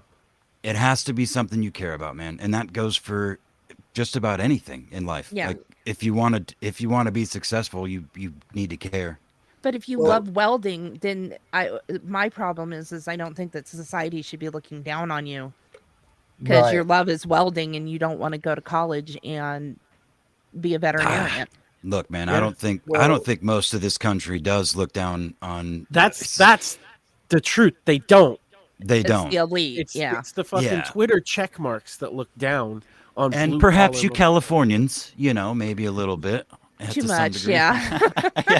Well, I'm not better though because I'm Californian. I'm just better. Of course I'm not. Better. No, I was just speaking. I was lumping you in with your whole state. I was actually realistically lumping you in with like 3 cities in your state. But anyway. No, because you're better because you're the goddamn coin merchant. Let's be God, honest. fucking A. Oh Jesus! Um, Pure gasoline. This whiskey. Oh. No, I mean as long as we're talking anecdotes, I remember one of the things that always seemed weird, and we have a man dying on stream, folks. Who? I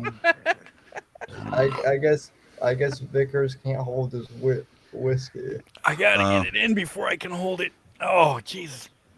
That's too much. But no, what I was saying is, I remember my Vickers freshman- getting pegged by Mrs. V live on air. I remember my. I don't even have a freshman- response to that. Fuck.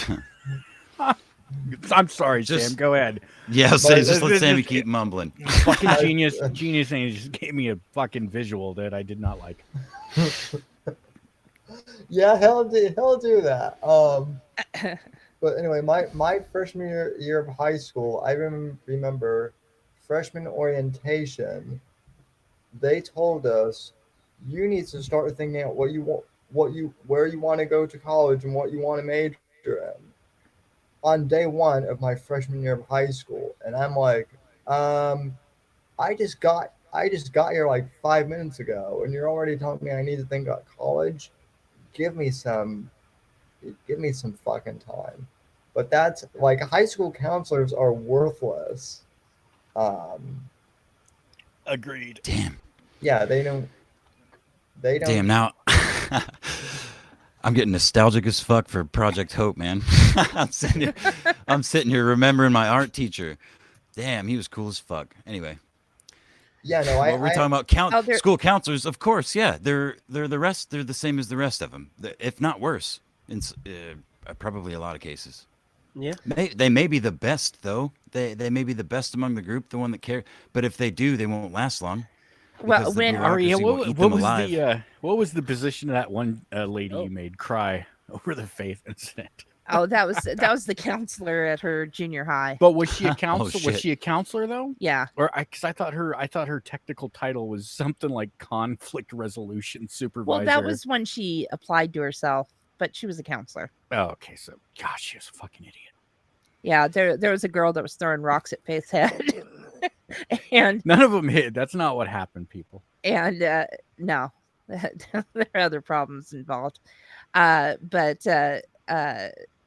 we had said, you've got to do something about this. You can't let this girl throw rocks at our daughter. And they're just like, well, we can't do anything about it. And I'm like, you can't even take her out of the same class with the girl that's throwing rocks at her head. And pretty much, I told her this whole situation is stupid, that you guys can't manage a simple conflict like one kid throwing rocks at another kid. Yeah. And so she started crying because she said that I didn't. Not Faith. Not like not seventh Faith. grade Faith. This is the counselor.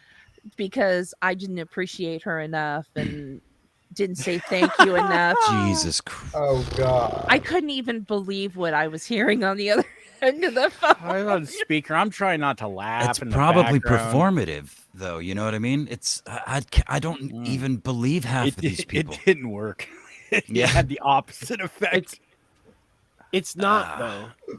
Like it's No, not. They really Most of like, it isn't. You're right. the true believers of like this kind of shit, the bureaucratic authoritarianism basically is what it is. Because it comes in left and right wing flavors sometimes. Yeah. It's infuriating because it's a wall of bullshit. Like they have their own cultic speak. Yeah. That if you don't know, they use it as a bludgeon to make you feel stupid. This is Sure. a thing very common with not just teachers, but you'll find this in all fields that are kind of have this elitist mentality where they have words that they all agree on the definition of, but if you're paying attention, it means three different things 3 different times, but Yeah. they'll use the same word. And they'll do things like that to try and talk around or over your head. Because people are like, oh, well, parents should just wake up. Look, these people are smooth talking salesmen in a lot of cases that come off as one thing, and then the door closes and they're another. And that's tough to navigate as a parent. Yeah, we had chat. Ask these Californians how much they love the gun laws. We don't. I got a lot of stuff when I got my FFL. That was really easy to do. And so I managed to pick up a decent amount of stuff that I wouldn't be able to get on the normal market, shall we say. So if you want to go out and get your FFL, it's a lot better. And it's significant. It's nickel and diming on the state side. But federally, it's easy to do as long as you have a clean background. I can tell you, Alan, that if you ever met Mr. Vickers, both of you two would be instant best friends. Because Alan is one of the biggest gun nuts I know in the best way possible. And yeah, he also might be a little much for Mr. Vickers. You know, you've never met Well, Mr. Vickers. You know, you're asserting such things. You know, You may be surprised. Oh yeah, no, I'm the Californian. Me and Mrs. Vickers are the Californian that Californians dislike. Well, I would want to be that person too, for sure. Yeah. Well, that's we both grew up in an extremely red town with pretty much extremely red parents. Not Native American look, folks, gotta... not that kind of red. Whoa! Oh, you're getting on me for saying Negro, for assuming or for hearing Sammy say Negro and then repeating it. Damn! Look at you, Mr. Hypocrite. That's what we're gonna call you now. Dude, I believe they prefer to be called people of TP. No joke. My mom moved. She moved from Southern California to Chiloquin, Oregon, for a while. Huge Native American population in Chiloquin, Oregon, and it's one of the fuck. How many people were in Chiloquin? Now, sorry, that whiskey's kicking in. How many people were in Chiloquin? Yeah, for me. Yeah, it'll be a good time. Just pick me up off the ground. Yeah, I think that there was like maybe 1,000. 1,000 people, right? We grew up in Southern California. My mom was in Chiloquin for less than 5 years and experienced multiple drive-by shootings. Ooh. Yikes. They love their firewater, but that was like one of the things. You don't go like into that town and start making headdress or how jokes because they will fuck you up. Yeah, you're gonna get scalped at the very least. Yeah. That's what happened to me. If anybody wonders where my hair went, I mouthed off in Chiloquin. Well, now they'll have something to add to Kiwi Farms. Just kidding. Kiwi Farms doesn't exist anymore, sadly. It's back. No, It's it there. definitely does still exist, Sammy. Yeah, it's there. Oh, it's back. Yeah, and I had to go back and get some info on a Council of Evil member earlier today. So like, is that thread up? Oh, it's still there. Yay. Oh, those are fun people. The Council of Evil. Good God. They're the best. Oh, I'll have to DM you actually something. I Max, on that. still prefer Crippleback as their name. Yeah, we had a contest to give them a better name, didn't we? Pretty sure. Yeah, before the Crippleback Kiwis won. fucking named them the Council of Evil or whatever, we They did named themselves. name that band. They named themselves the Shit. Council of Evil. That was the title of their Discord group. Yeah, no, they're Crippleback to me. Oh, that's fine. I like that one better. Damn, I wish I would Called have them the Legion of Coom. known that I was so goddamn loud all stream. My fucking knob got turned up. Sorry, chat. Sorry, everybody. I like it when my knob gets turned up. Yeah, well, I need to turn my knob down to turn yours up with this, sexy Hey, voice now, that I'm you not like so gay. much. Yeah, you don't have to be. Hold on. If you look at Mr. I'm Vickers, so powerful it doesn't matter what you are. it almost looks like it says GAY. If you look at our names across the top of the screen, It right does. there. I can log out and change my name. Yickers. I would. Hell yeah. I would. I'm the prefer middle. you. I'm in the fucking middle too. Hell yeah. Let's go, boys. Fucking Eiffel Tower, we got it. All you people in the chat doing the low-hanging inward towers, we're doing the fucking real shit on here. So, if then Max would just need to change his to an O. Sam, so gay. That sounds like a meme. Oh, man. So gay. We're close. Somebody can just cap The this problem and is, edit it. as soon as you do that, for some reason, Fuentes pops up in chat. It's like a secret code. It's like fucking Candyman. You just, as long as the letters end up right, pff, there he is. Oh fuck! Now I've got a clean cum out. Now I've got a clean cum out of the room. Yeah. You gotta find it. You know, Get that Fuentes black is a light. wetback, but not because Get he's your black Mexican. That's the weird thing about it.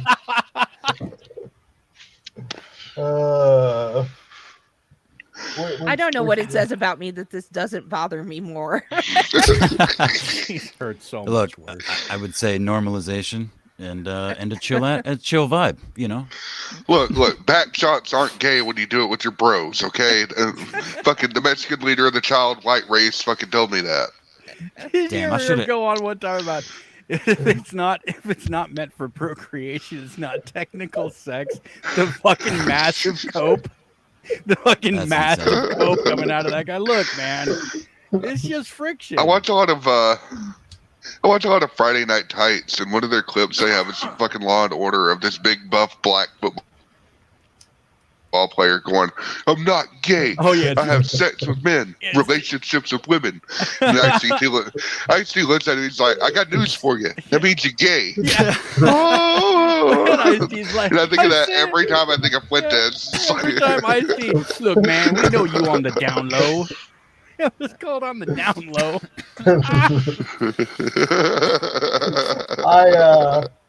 I will never look at duck. I will never think of duck mouse pads the same way again.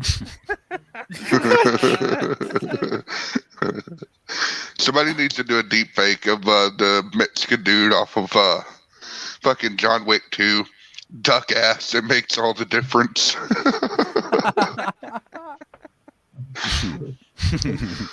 Have him wearing a fucking garbage bag. Makes me happy I didn't end up becoming an avian veterinarian. Can you imagine him bringing that poor duck into the vet? For the fucking ass implants. Yes. Can you help my duck? But I thought I've broken my duck. duck one week, monkey the next week. What the fuck? There used to be Monkey in the this. third. There used to be this comedy trio, kind of like the fucking Bill Engvall fucking Blue Collar Club, but they did all types of like hunting redneck type comedy skit shows. And they were doing one on identifying Canadian ducks versus American ducks. And the way the game warden do it is he would shove his pinky up the duck's ass and sniff it. I don't know why that stuck with me, because I saw this when I was like a fucking young kid sitting around at deer camp, but that comes to mind out of fucking nowhere. Nice. I was sitting here Quack, quack, searching for- motherfucker. I'm hunting Well, for PPP jokes in my head, but nobody wants to get near Quack. that ass. Well, hey, Mrs. Vickers, considering that the cat boys actually like to go to the veterinarian, Now you know why. Yeah. If I bring my furry to you, can you castrate it for me? I probably can. There we go. I'm useful for something. It's okay. They enjoy wearing the cone of shame. Mrs. Vickers, have you ever considered like starting a shelter or something, like some sort of like save animals type thing? I mean, they've got 5 kids. What more do you want from them? Well, okay, that's true. They are still young. That's true. I didn't even think about that. My bad. Supply and the demand. If we start a bad. shelter, it's going to be a front just so we're feeding fucking dead animals to our kids. You're such a liar. It's Right not on. going to be for the kids. It'll be for you. Yeah. It depends on the... Yeah, you're right. Never mind. But honey, the dog loves Diet Dr. Pepper. I swear to God. Not as a marinade, motherfucker. Oh!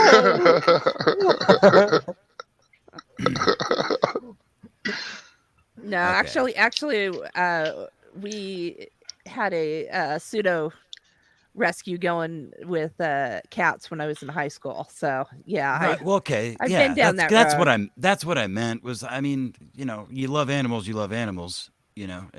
doesn't really go away. I mean, Not I'm very necessarily. similar. I too like pussy and would like to collect a lot of it. I don't think I can start Good that luck, kind nerd. of shelter. Got that cat scratch fever, let me tell you. You're not supposed to scratch. Yeah, that's actually not a good thing. I don't know how Oh, it so is. I'm Cat drinking. rape GeniusAnus is fever. getting funnier. I'm not even drinking, man. I'm just on some fucking high quality decongestant. So what the fuck all y'all are on? Clarity D. Clear to DM. Usnet's DM, Okay, let me- motherfucker. I Let me believe the rephrase kids the on the question. street call that robo tripping, my dude. Yeah, Maybe. at least fucking 20 years ago they did. Yeah. I was enjoyed though how each generation thinks it's a brand new thing they discovered. Like no. Yeah. It's been fucking weird. I'm just sitting here fucking low, and then they're like, "What do you think about the Enlightenment?" I'm like, Which I'm gonna put one, my bro? I'm gonna put my fucking mic on mute, and I'm just gonna sit here listening to y'all motherfuckers talk about that because I don't know shit. I love how you just went from southern to black back to southern. I thought I heard something there.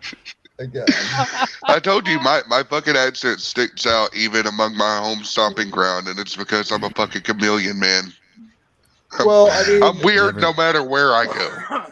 well, I mean, you're a literal giant talking ass.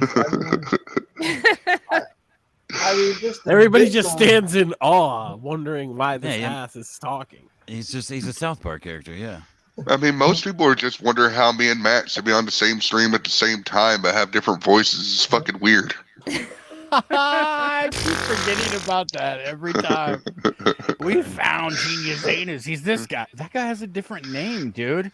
His lips aren't even moving when he's talking. What the fuck?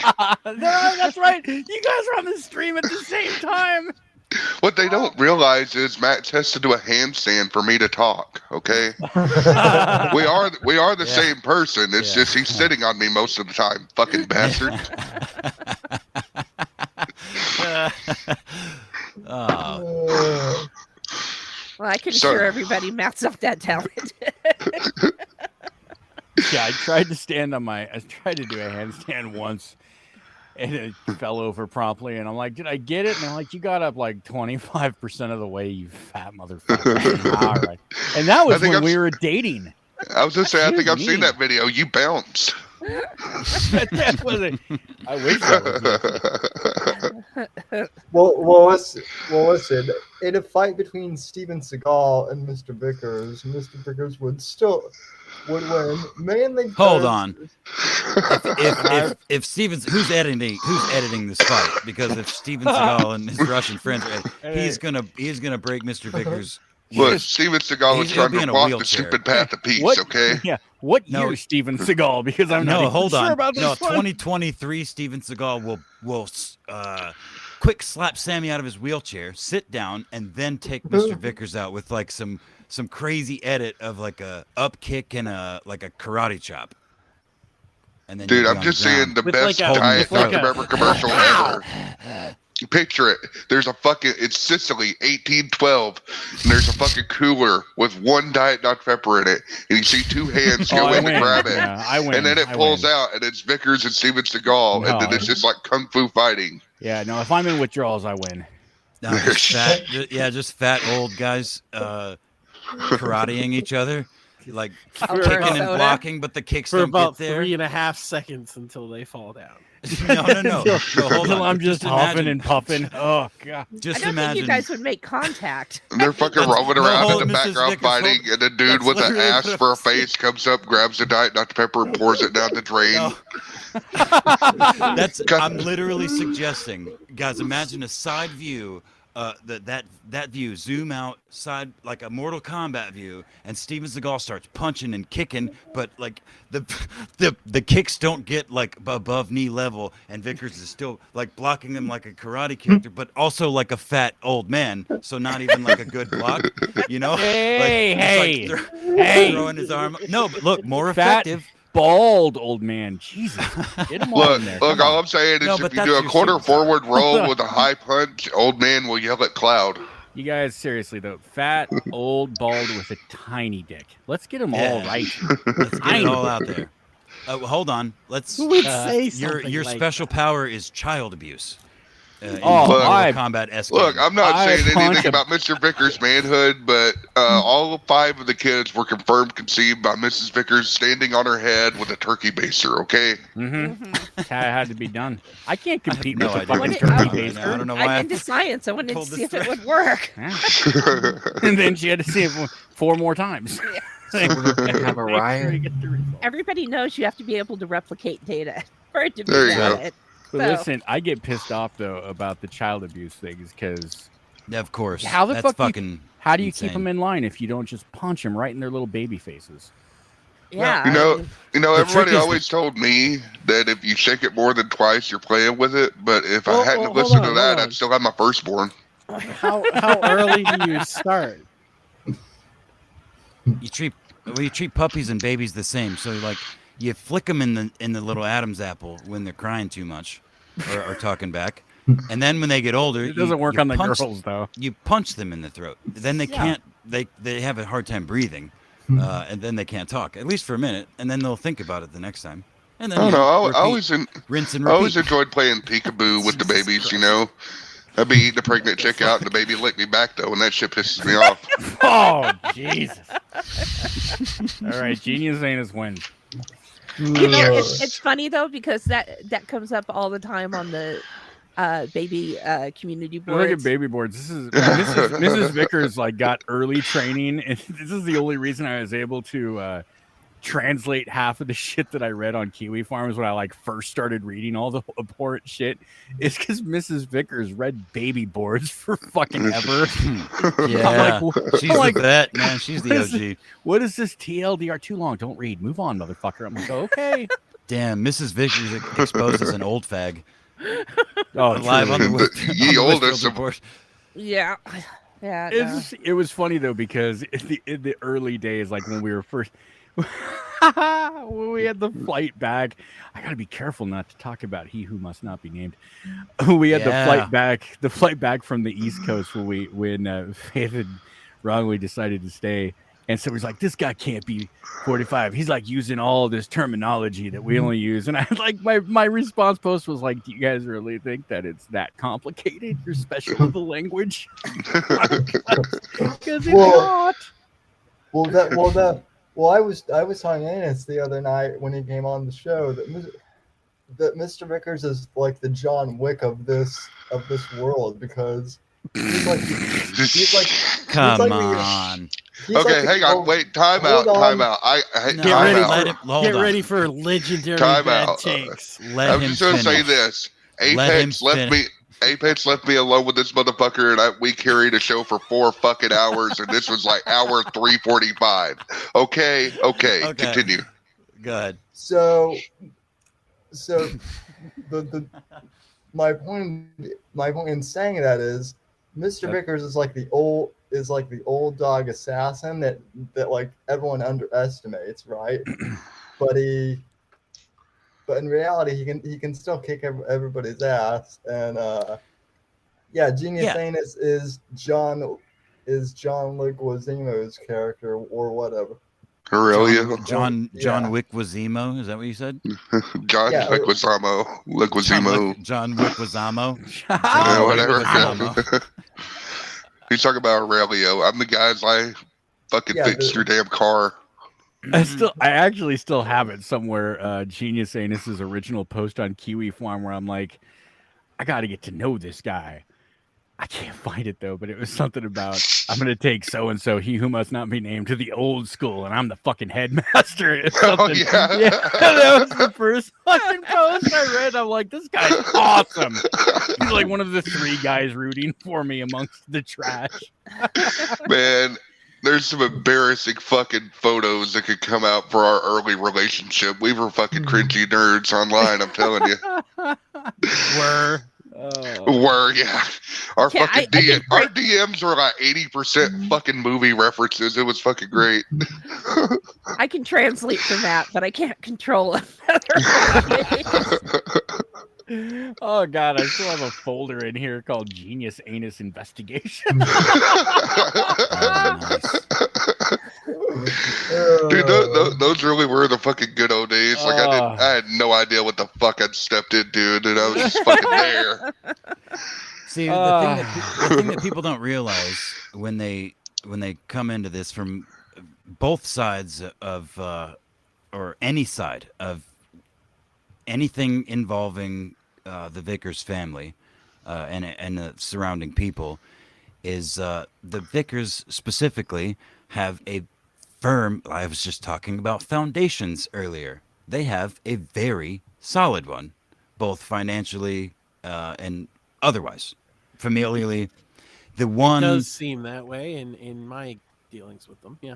Yeah, the one breach, so called, was coerced by,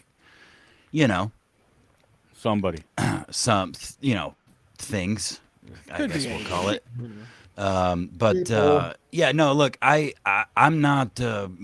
I've done this show with Sammy for a long time, and I've had Twitter for years. But I don't really speak about many things. But I've observed all of this shit go down, and I've been on, the free faith movement for from the get go because it seemed pretty obvious.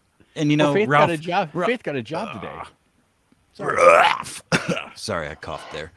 But there's certain people on the internet that are, they are pretty funny just because they refuse to, they live in their internet world and just refuse to live in real life, and it can be really funny.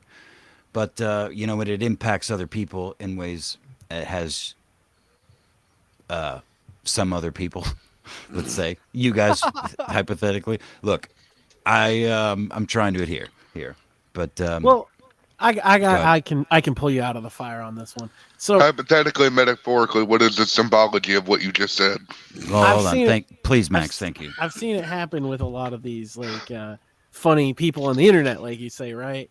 Is that they become destructive to people either around them or adjacent to them, Mhm. and it sucks to watch a lot of times, and certainly wouldn't be fun to be a part of.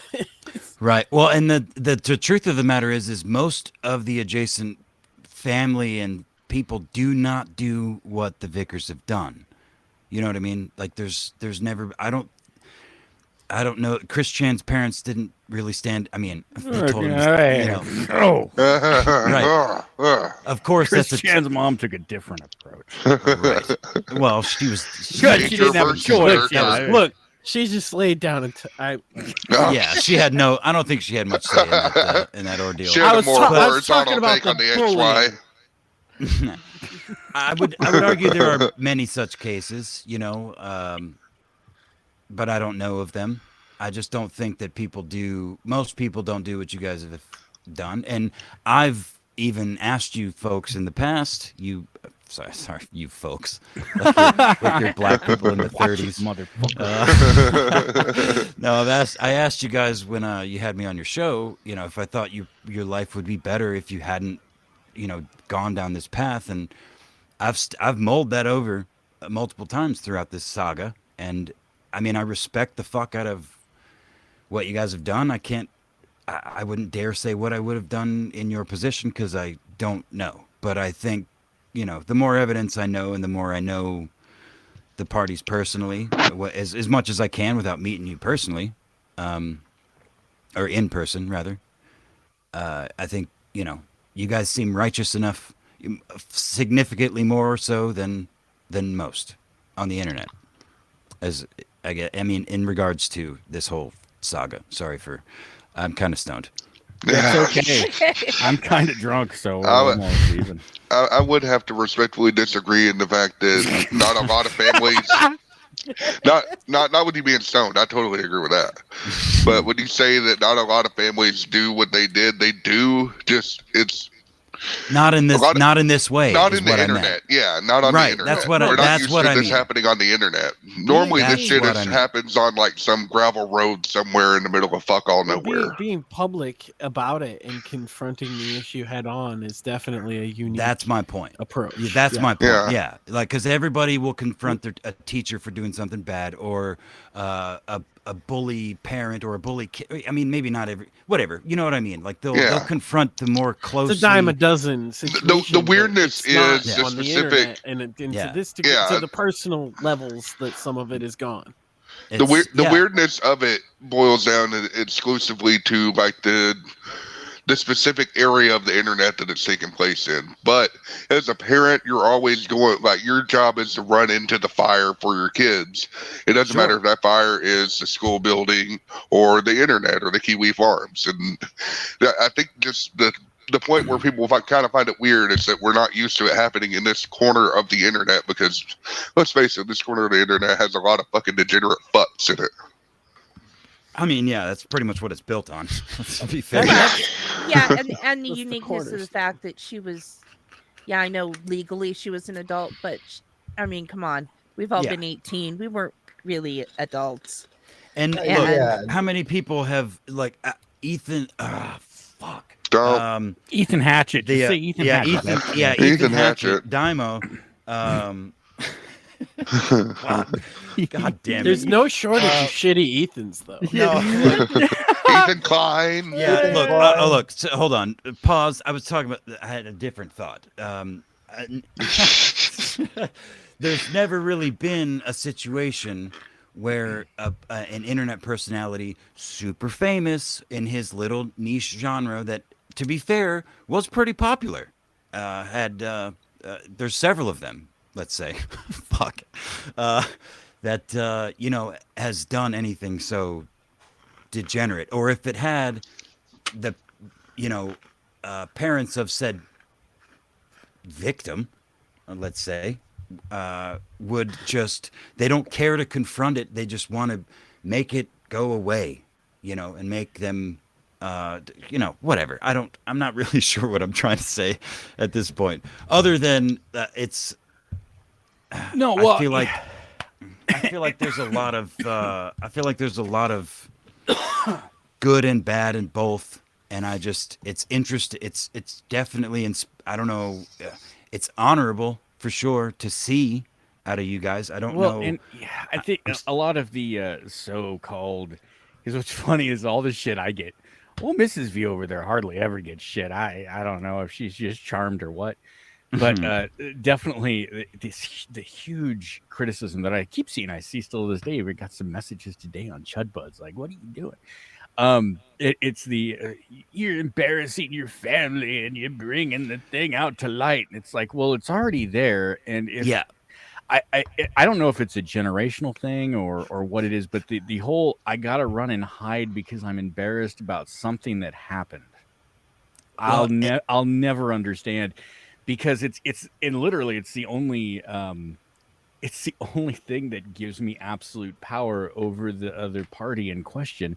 Is between everyone over here in the Casa de Vickers and over in Parts Unknown. Of those two parties, only one of them gives a shit about stuff that's said online to a bunch of nobodies. Right. And it's not us, because we've never cared about that. Who cares? It brings up a unrelated but relevant subject, so we don't mention things.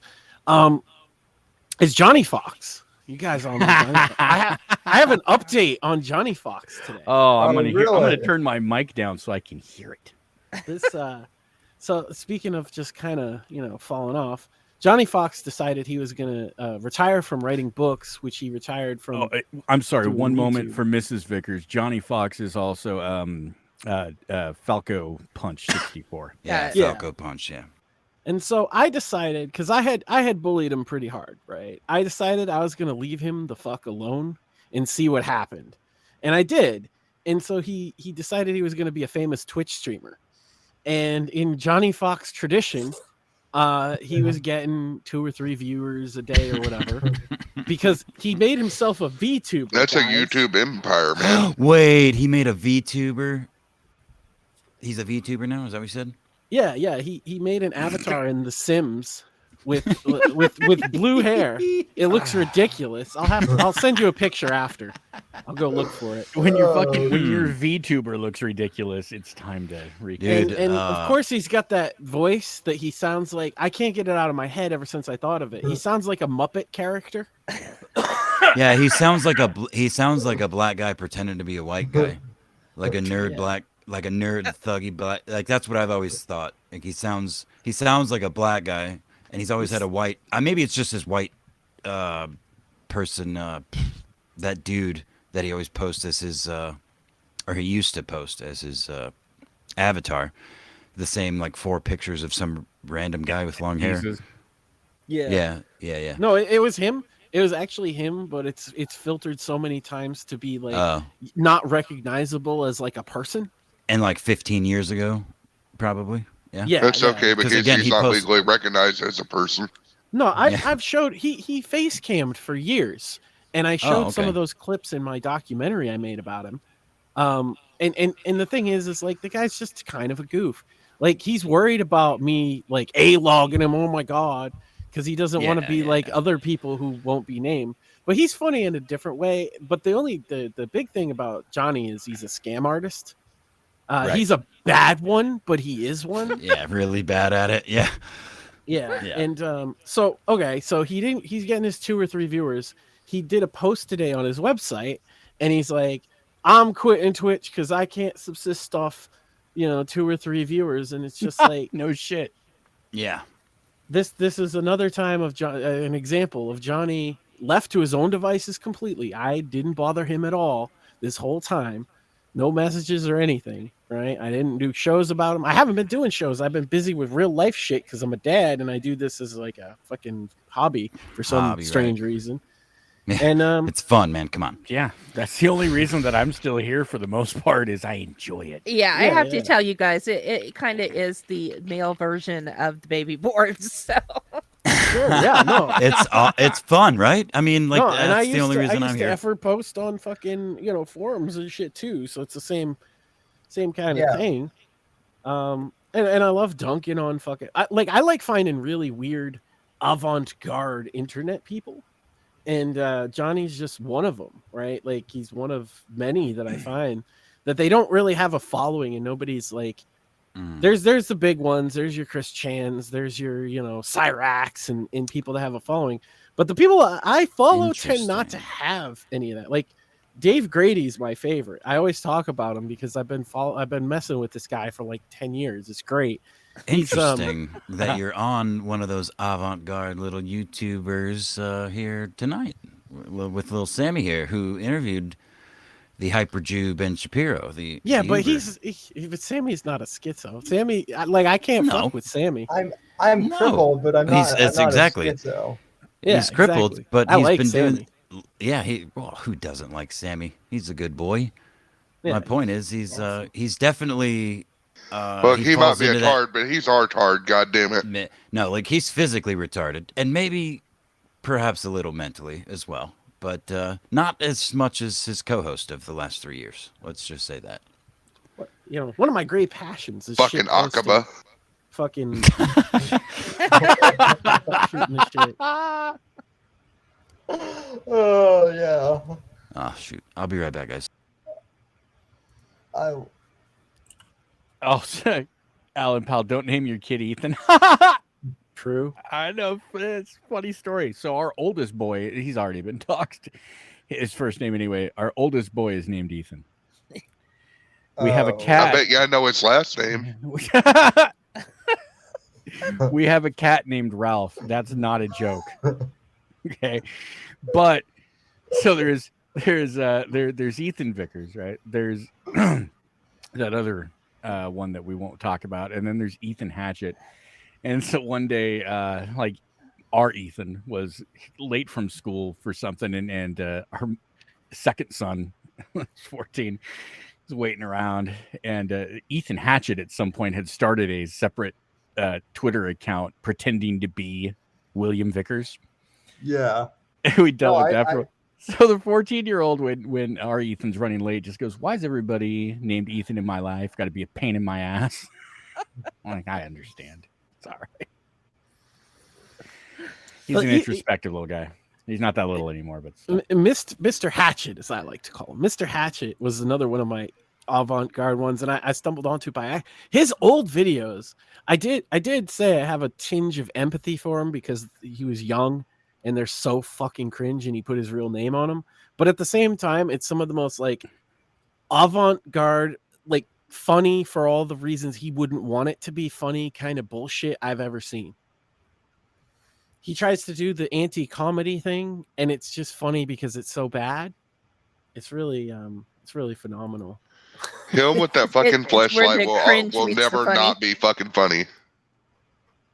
Yeah, him making out with a goddamn gummy bear when he's like, I made it a GIF because it's the funniest GIF I could possibly have made. I would say be ashamed if I had put that up on the internet when I was 15. I'm not gonna lie. That's where my tinge of empathy is at, right? But at the same point, Yeah.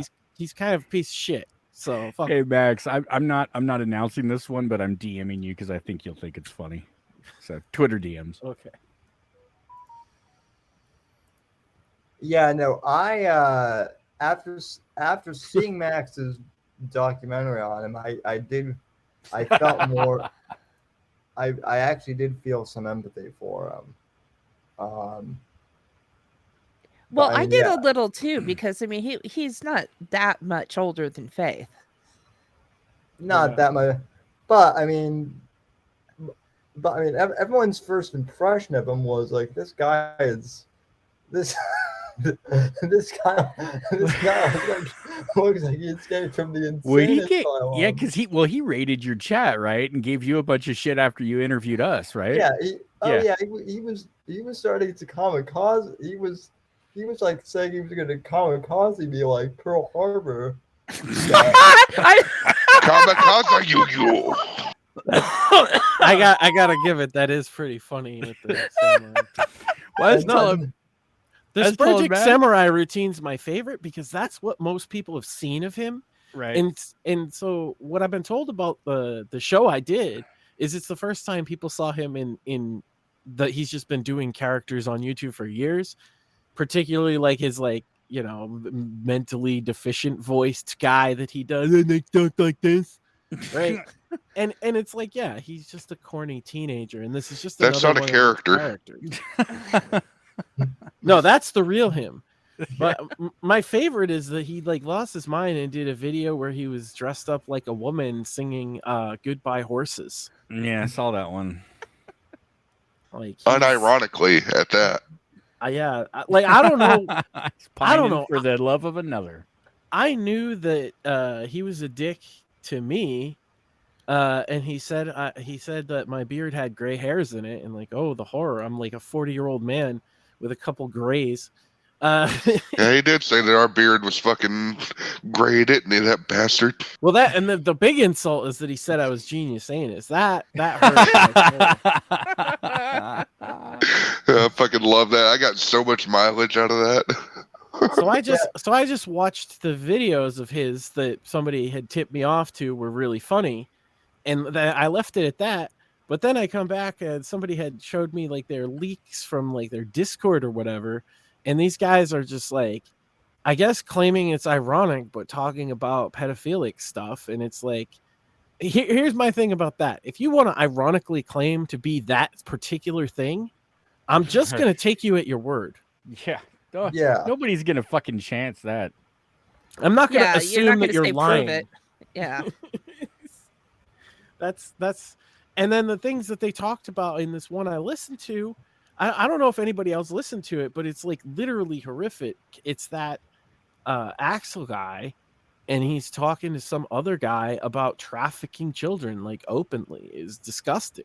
Oh yeah, Phantom Yeah, I know. organization. He's a He, fucking weirdo. Yeah, So then the I thing stopped talking about these guys because they're like mentally ill, you know.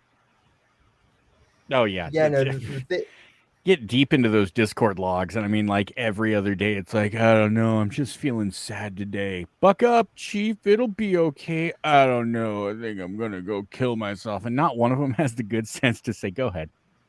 The world will not mourn your loss. The answer on the internet forever was do it, F slur.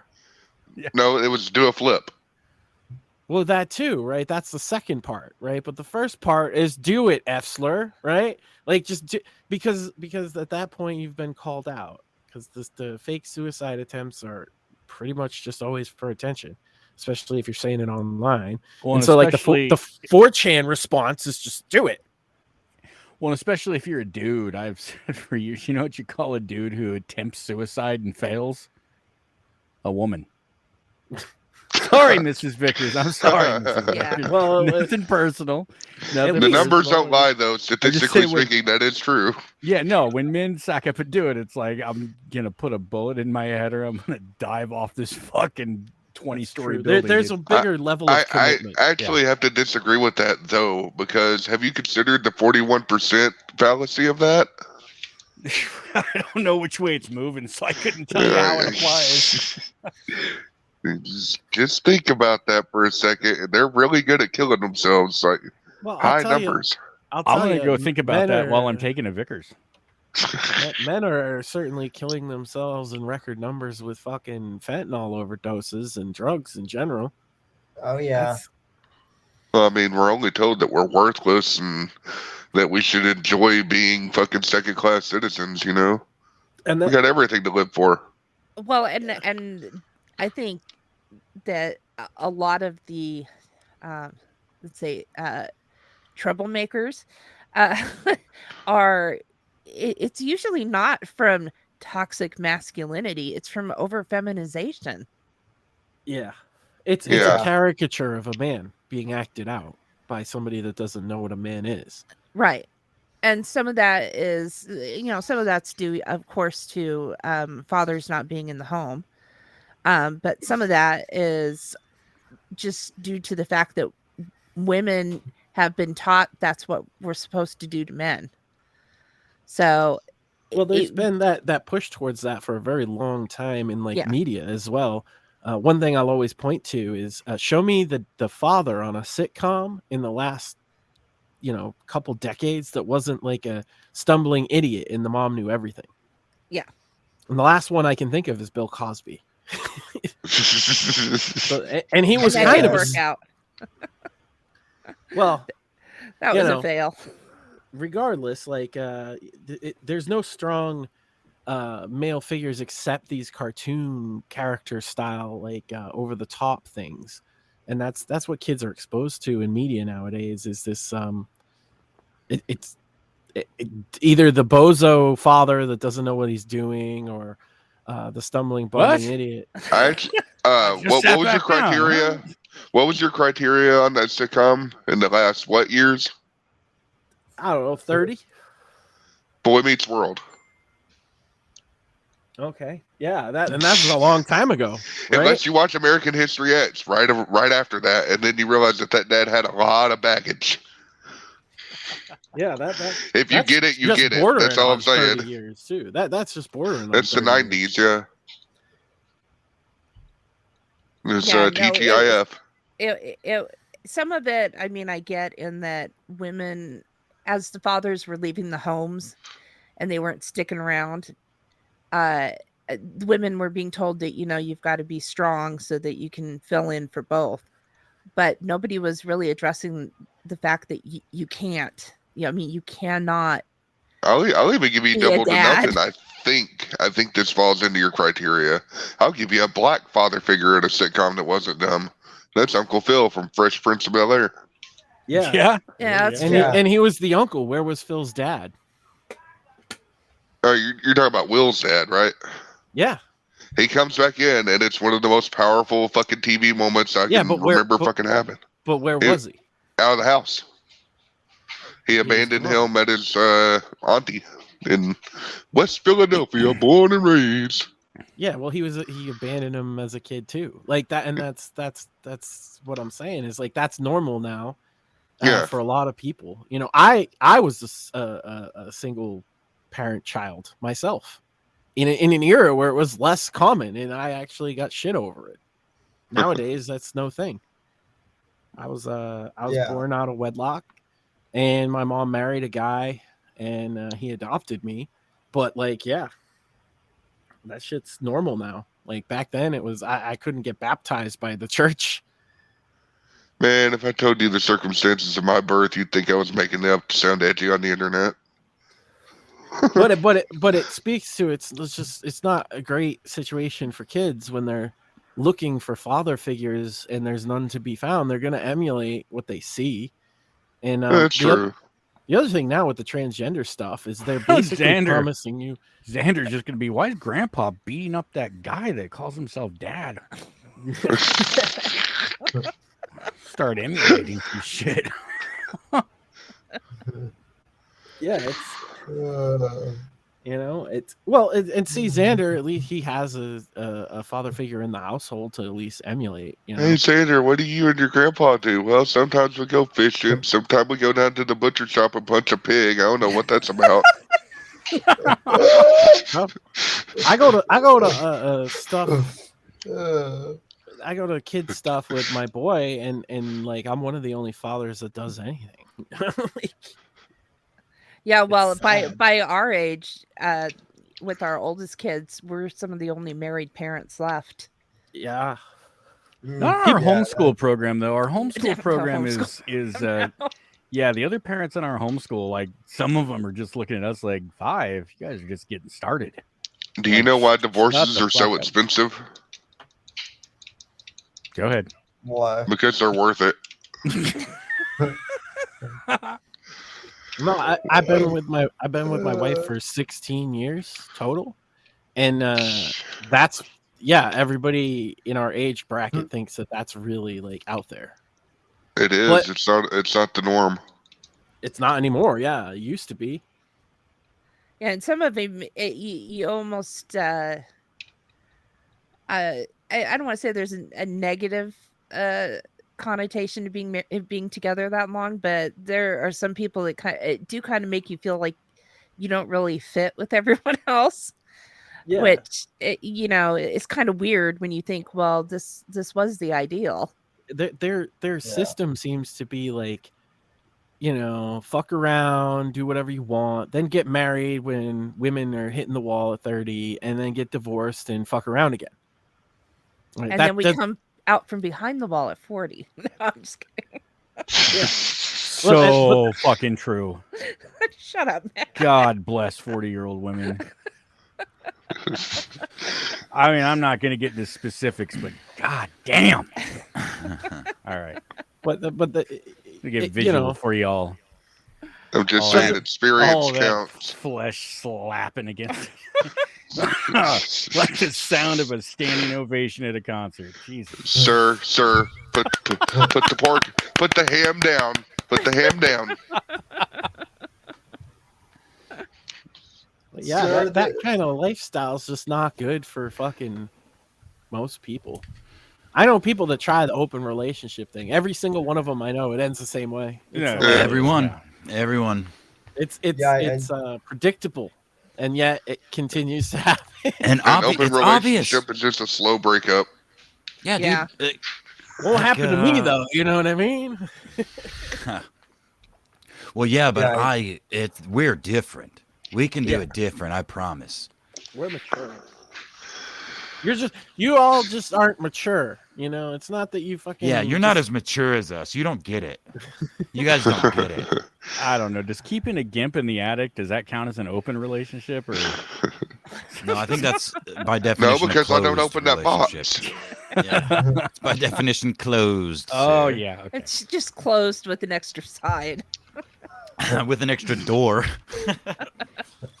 The good thing is that I see, like, in the long scale of things, is like the good people are having kids and trying to do their best to keep them normal, and like that. The other side of this issue is like overtly against it, and that's like good because that's why they want to push it on your kids, though. Yeah. Well, and it does. I know it sounds a little weird, but it does make me question some of my stands on abortion sometimes. What? Jesus. Well, no. I mean, when when you've got the worst people possible, because you know the type of people that will be doing it. I Yes. understand Hold on, let what her. you mean. Yeah, let her finish. Yeah. Go ahead. That all being said, yes, I'm pro-life, but it just makes me would sometimes go, well. Mrs. Vickers' new fucking post. Yeah, I'm pro-life, but sometimes I just wish people would kill some of them people while they're fucking babies. Certain people. I'm pro-life, but even the Bible says dash them against the rocks. It's true. It literally does. Sam, I know I've said this before, but this might be. It's certainly your best show in a while. I think it's going on 4 hours, but. Yeah. Oh yeah. How's the election doing? We haven't checked in on that in a while. Dems Democrats won everything. We're all fucked. The Dems are in the lead on the Senate right now, but everything else is going about as usual, according to Politico. It's a blue nami, and we're all gonna fucking drown. Get your guns out. I knew it. Fox just rejected Fetterman. Kill your family and yourself because we're all gonna drown in this wave. You know what? The Fetterman race. I don't like Dr. Oz by any stretch of the imagination because I think he's a total carpetbagging shill. But fucking Fetterman. I mean, come on. Yeah, no, I'm watching that in the Georgia race. I'm just like, you can't, character from something. You can't deny that it's going to be funny. Oh no, it's going to be. Dude, I hope the only thing Fetterman I'm wins enjoying because, about the Biden presidency is all the fucking clips of that. Well, now we got mini Biden in the Senate, right? It'd be great. Joint press conferences. Dude, did you see? Conferences should keep us going for a while. Did you guys see? Go ahead. I was gonna say, did you see Fetterman's like handy cam ad with that kid in a hallway where he did the classic throw the jersey at him? Yes. That was I couldn't believe that it was real. Like I literally I had for the first time in a long time I had to vet it. Like I went to multiple different places to be like, this is real, right? This is no, okay, yep, this is actual campaign. Okay, well, okay. Is that the one where he misses? If I remember that correctly, where he throws the jersey but he fucking misses?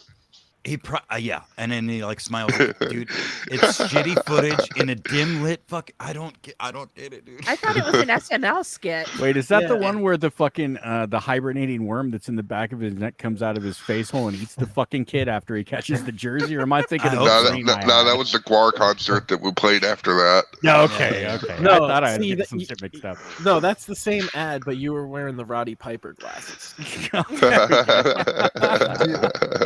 Should we pull it up? I don't think I've seen it in like a while. I saw. Oh, go ahead. Sorry, Sammy. Sorry. I saw the footage of him like beating. I saw the footage that Tucker Carlson found of him like beating someone up in like a parking lot, and then like defacing it like a like a camera or something. It's all gold, man. I just I really just I want to put Fetterman, Biden, and Harris down at a table and just leave a fucking camera and microphone and just let them converse and just fucking see what happens and see if anything intelligible comes out. I love how everyone just forgets that Kamala called Biden a rapist during the I know, right? Primary. A racist, rapist, hair sniffing. Well, that's the thing. One or the two of them should not be in the White House then. Because either she's a liar of epic proportions who intentionally tried to destroy somebody's character, or he's a rapist. Can it be both? Well, that's why I said one or two. Yeah, it's okay. Be there. I thought you said one or the other. No, I said one or two. Fair enough. One or both. Well, same thing. Well, she same also, thing, yeah. For being a black woman, she's pretty she's pretty prejudiced against black people. I mean, she was Secretary of State out here when I had my fucking. No. She was the Attorney General. She was Secretary of State too. At some point, are you sure? Yes, she was the Attorney General. I know she was the Attorney General because that's when we had the FFL. No, then she went to the Senate. Then she went to the Senate. What was she before the Attorney General though? She was the DA of San Francisco. Yeah, I'm gonna look it up because I think I might be right, but I'm also had a lot to drink. So hang on. Anyway, if I remember reading correctly, like she prosecuted more black people out there in California for for like minor drug crimes and stuff. For minor NBC shit. Breaking NBC is projecting that Fetterman will beat Dr. Oz in the U.S. Senate race for Pennsylvania. That's an NBC projection. So I deny Fox that. made the same one just like 5 minutes ago. That's fucking crazy. Yep. He wore a Carhartt jacket. All right. Ariana was right. She was never Secretary of State. Fuck. Boom. Further proving your confusion as to why she doesn't get as much. See, they come out from behind that wall after 40. No, this is the pain in the ass. So Ariana, she won't brag about it like I brag about it, but she has a photographic memory which makes my life really frustrating sometimes. But man, I don't see how. I would love that. Well, when you have certain things to photograph. Yeah. Oh, bullshit. No, I immediately redacted that thought. I'm sorry. Like that would not be awesome. It would be cool for some things for sure. No, but the 14-year-old inherited the same memory, so it makes him really easy to homeschool, but really frustrating to argue with him sometimes. I guess I get more right than wrong still at 14, but there's sometimes that he's like, no, it's like this. I'm like, no, I don't think that's how it works. He ended up schooling me on PEMDAS of all fucking things in math. Holy shit. Well, and the thing is, I remember PEMDAS, but apparently that multiplication and division, it's not multiplication comes first. It's that if there's multiplication and division, then you just still go in the order that they come. I thought you had to do one and then the other. Yeah, see. I stood corrected. I remember the term PIMDOS, but I literally don't remember what it means or the application. Order of operations in math problems. I knew again. Exponents, multiplication, division, addition, subtraction. Yeah. Excellent. Very good. Thank you. Yeah, you're welcome. But the only reason that I even remember that is because there's homeschool 5 fucking kids. So Yeah. It No, that's comes up. good. Yeah, it Look, comes up. I kind of like poking you guys a little bit, just lightly. You know, you talk about these things, and I believe you, but I kind of want to know some of them. I just learned. I just no, it's relearned fine. something. Well, let me tell you, you're gonna get a lot of use out of PIMDAS in real life. Yeah, that's why I know it right now. No, I'm a salesman by trade, so sometimes I just bullshit without even realizing that I'm doing it. I have to stop and go, God damn, I sounded confident. Slaps Is a that box true? full of steel nickels. This some bitch has so much fucking value, you won't even believe the value. You're gonna get tired of the value. I ain't gonna realize ain't no such thing as steel nickels, motherfucker. Ha ha ha! Then I run off. If they were made of steel, they'd be called steels.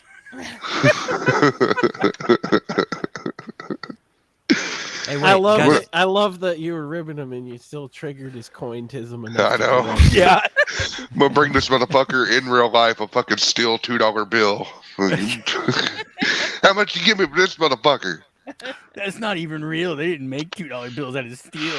I'm gonna specially craft this motherfucker just for you. This one's dated 1983. They didn't even make $2 in 1983. Oh wait, yeah, they did. Sorry, 19. I'm gonna go hire a fabricator to make me a coin that is just all fucking wrong. So wrong date, wrong material, wrong fucking president on it, and I'm gonna bring it to you. And be like, fucking, how much you give me for this?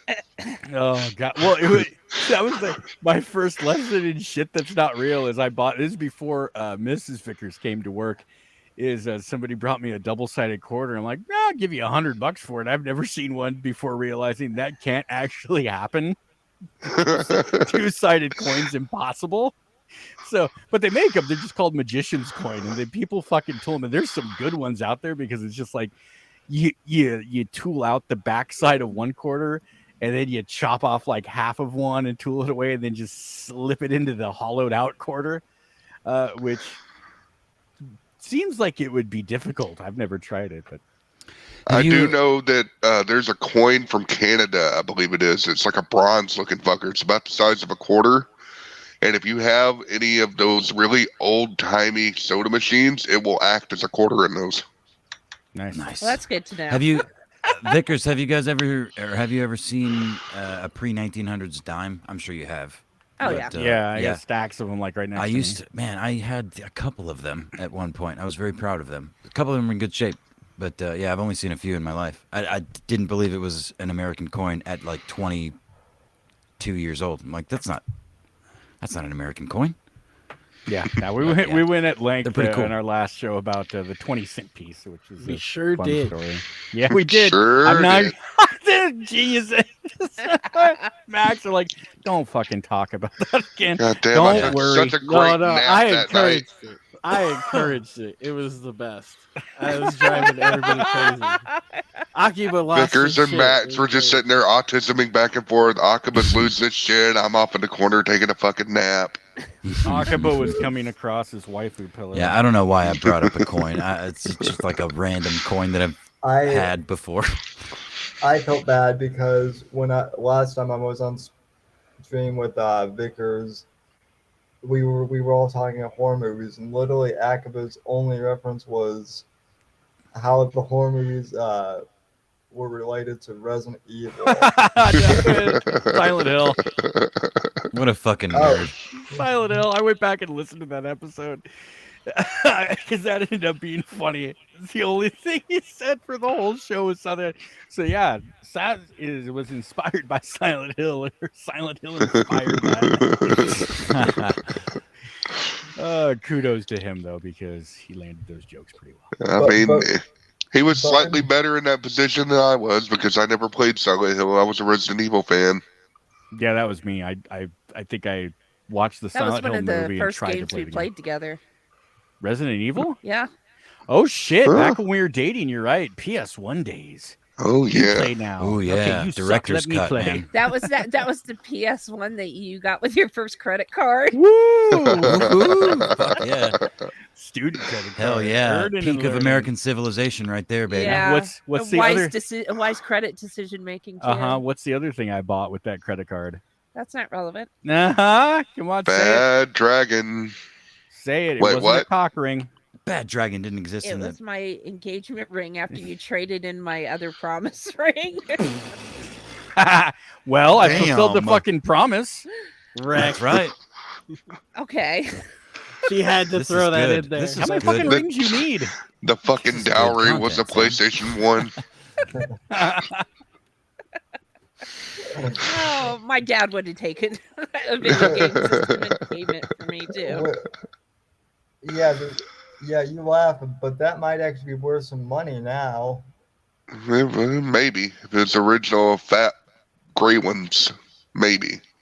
Not really. Yeah. I mean, yeah, but they're not like. No, it's not like My- Buku. It's like the people that want to sell NESs for like $300 fucking dollars. If you have a good condition one of the first round, you got like $150. Yeah, most of the games are worth more than the actual systems. Yeah. My expert on the subject is fast asleep, or else I'd go bug him and ask him. I've been playing Baldur's Gate, and because of that, I've been watching a lot of shit on YouTube around Baldur's Gate and people talking about when it came out and retrospectives and stuff. And it reminded me that the year 1998 was such a great fucking year. Yep. Yeah, it was. That's Yeah. the year we got We married. got married, yeah. It was a good fucking year, man. We Baldur's got married. Gate. And there weren't no kids for like 3 years. Yeah. It was And awesome. then you got 99 fucking Matrix, Before it was trans. Sopranos. Sopranos. Damn, there's a bunch more than that I can't think of right now. I think Fight Club. Saturday morning cartoons were still on. Yeah. No, it was like a peak for good movies too, back Yep. in the late 90s. Oh yeah, late nights had fucking. When we moved to Davis, I think 6 Cents and yeah, definitely Fight Club, American Beauty. Yeah, American Beauty.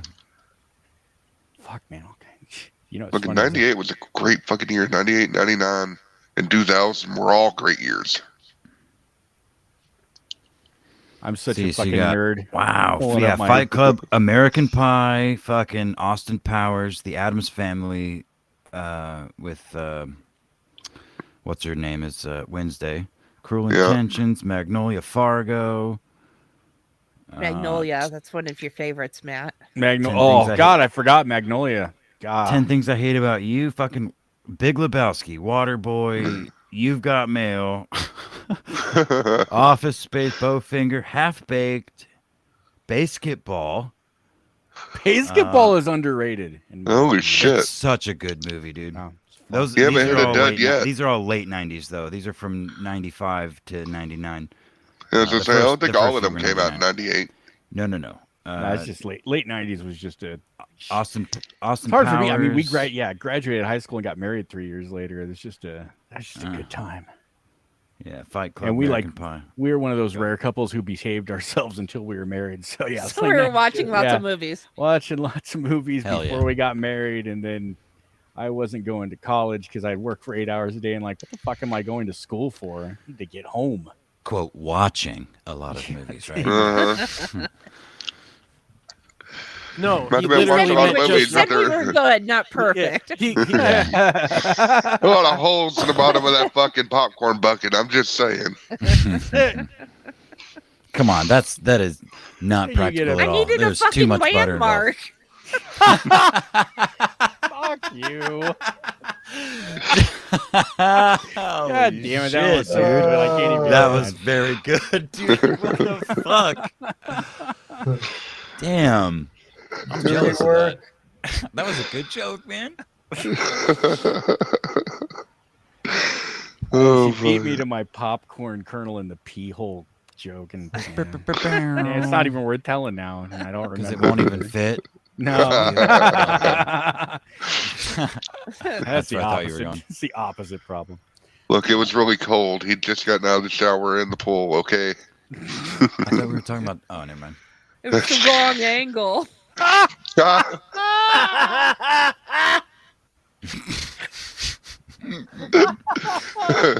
Oh, I can't. I'm gonna slip up and say the name. Oh, no. Those were some of the Yeah. best leaked messages I've ever read. Yeah. Oh god. Those are some of the ones It's when I an laughed at them, like endless- CPP was horrified. How could Mr. Vickers laugh at this guy? Because that's fucking hilarious. That's insanely funny. That's kind of what I was getting at earlier. It's like you can't help but marvel at the stupidity and the unctuousness and like just bravado for a pretend world. You know, it's like it's amazing, man. I recently learned that PPP is actually younger than me, which is Yeah, no, he's young as fuck. He's only like 20 something. Yeah, I haven't confirmed, but my understanding is like 24, 25. Yeah, that's what I'm 100 understanding. pounds. I mean, Pete, are you talking years about? old. People like him don't understand. Oh like, shit, 7 came out in 95. That was a good one. What's in the box? yeah 7. What's in the Well, bar? yeah, for sure. The '90s, like as a decade, is probably the best decade for movies specifically. As far as like media is concerned, they were some of the best movies in existence. 80s and Obviously, 90s. there's so many good before, and there's some good after, although far less. But Oh, South Park movie made it in 1999. yeah, South There you go. bigger, longer, and uncut, baby. Yep. Hey, Satan. How'd you fuck me in the ass? Let me fuck you in the ass, buddy. Well, guys, I'm doing your big show. I really mean it. That's kind of wild because I actually brought up. I think I brought up South Park on the episode of the Vickers Yeah, show you that I did. did. You I did. yeah. Because it's actually it stands up. I heard a bunch of You my were- friends. You were talking about Token too, for some reason. in that Oh, particular- yeah, well, because they just made that's why, because they had just done their newest season, which they only did like 4 or 5 episodes of for some reason. But the arc right from the beginning is that everyone's been calling Token, Yeah, but it's not his name. his name is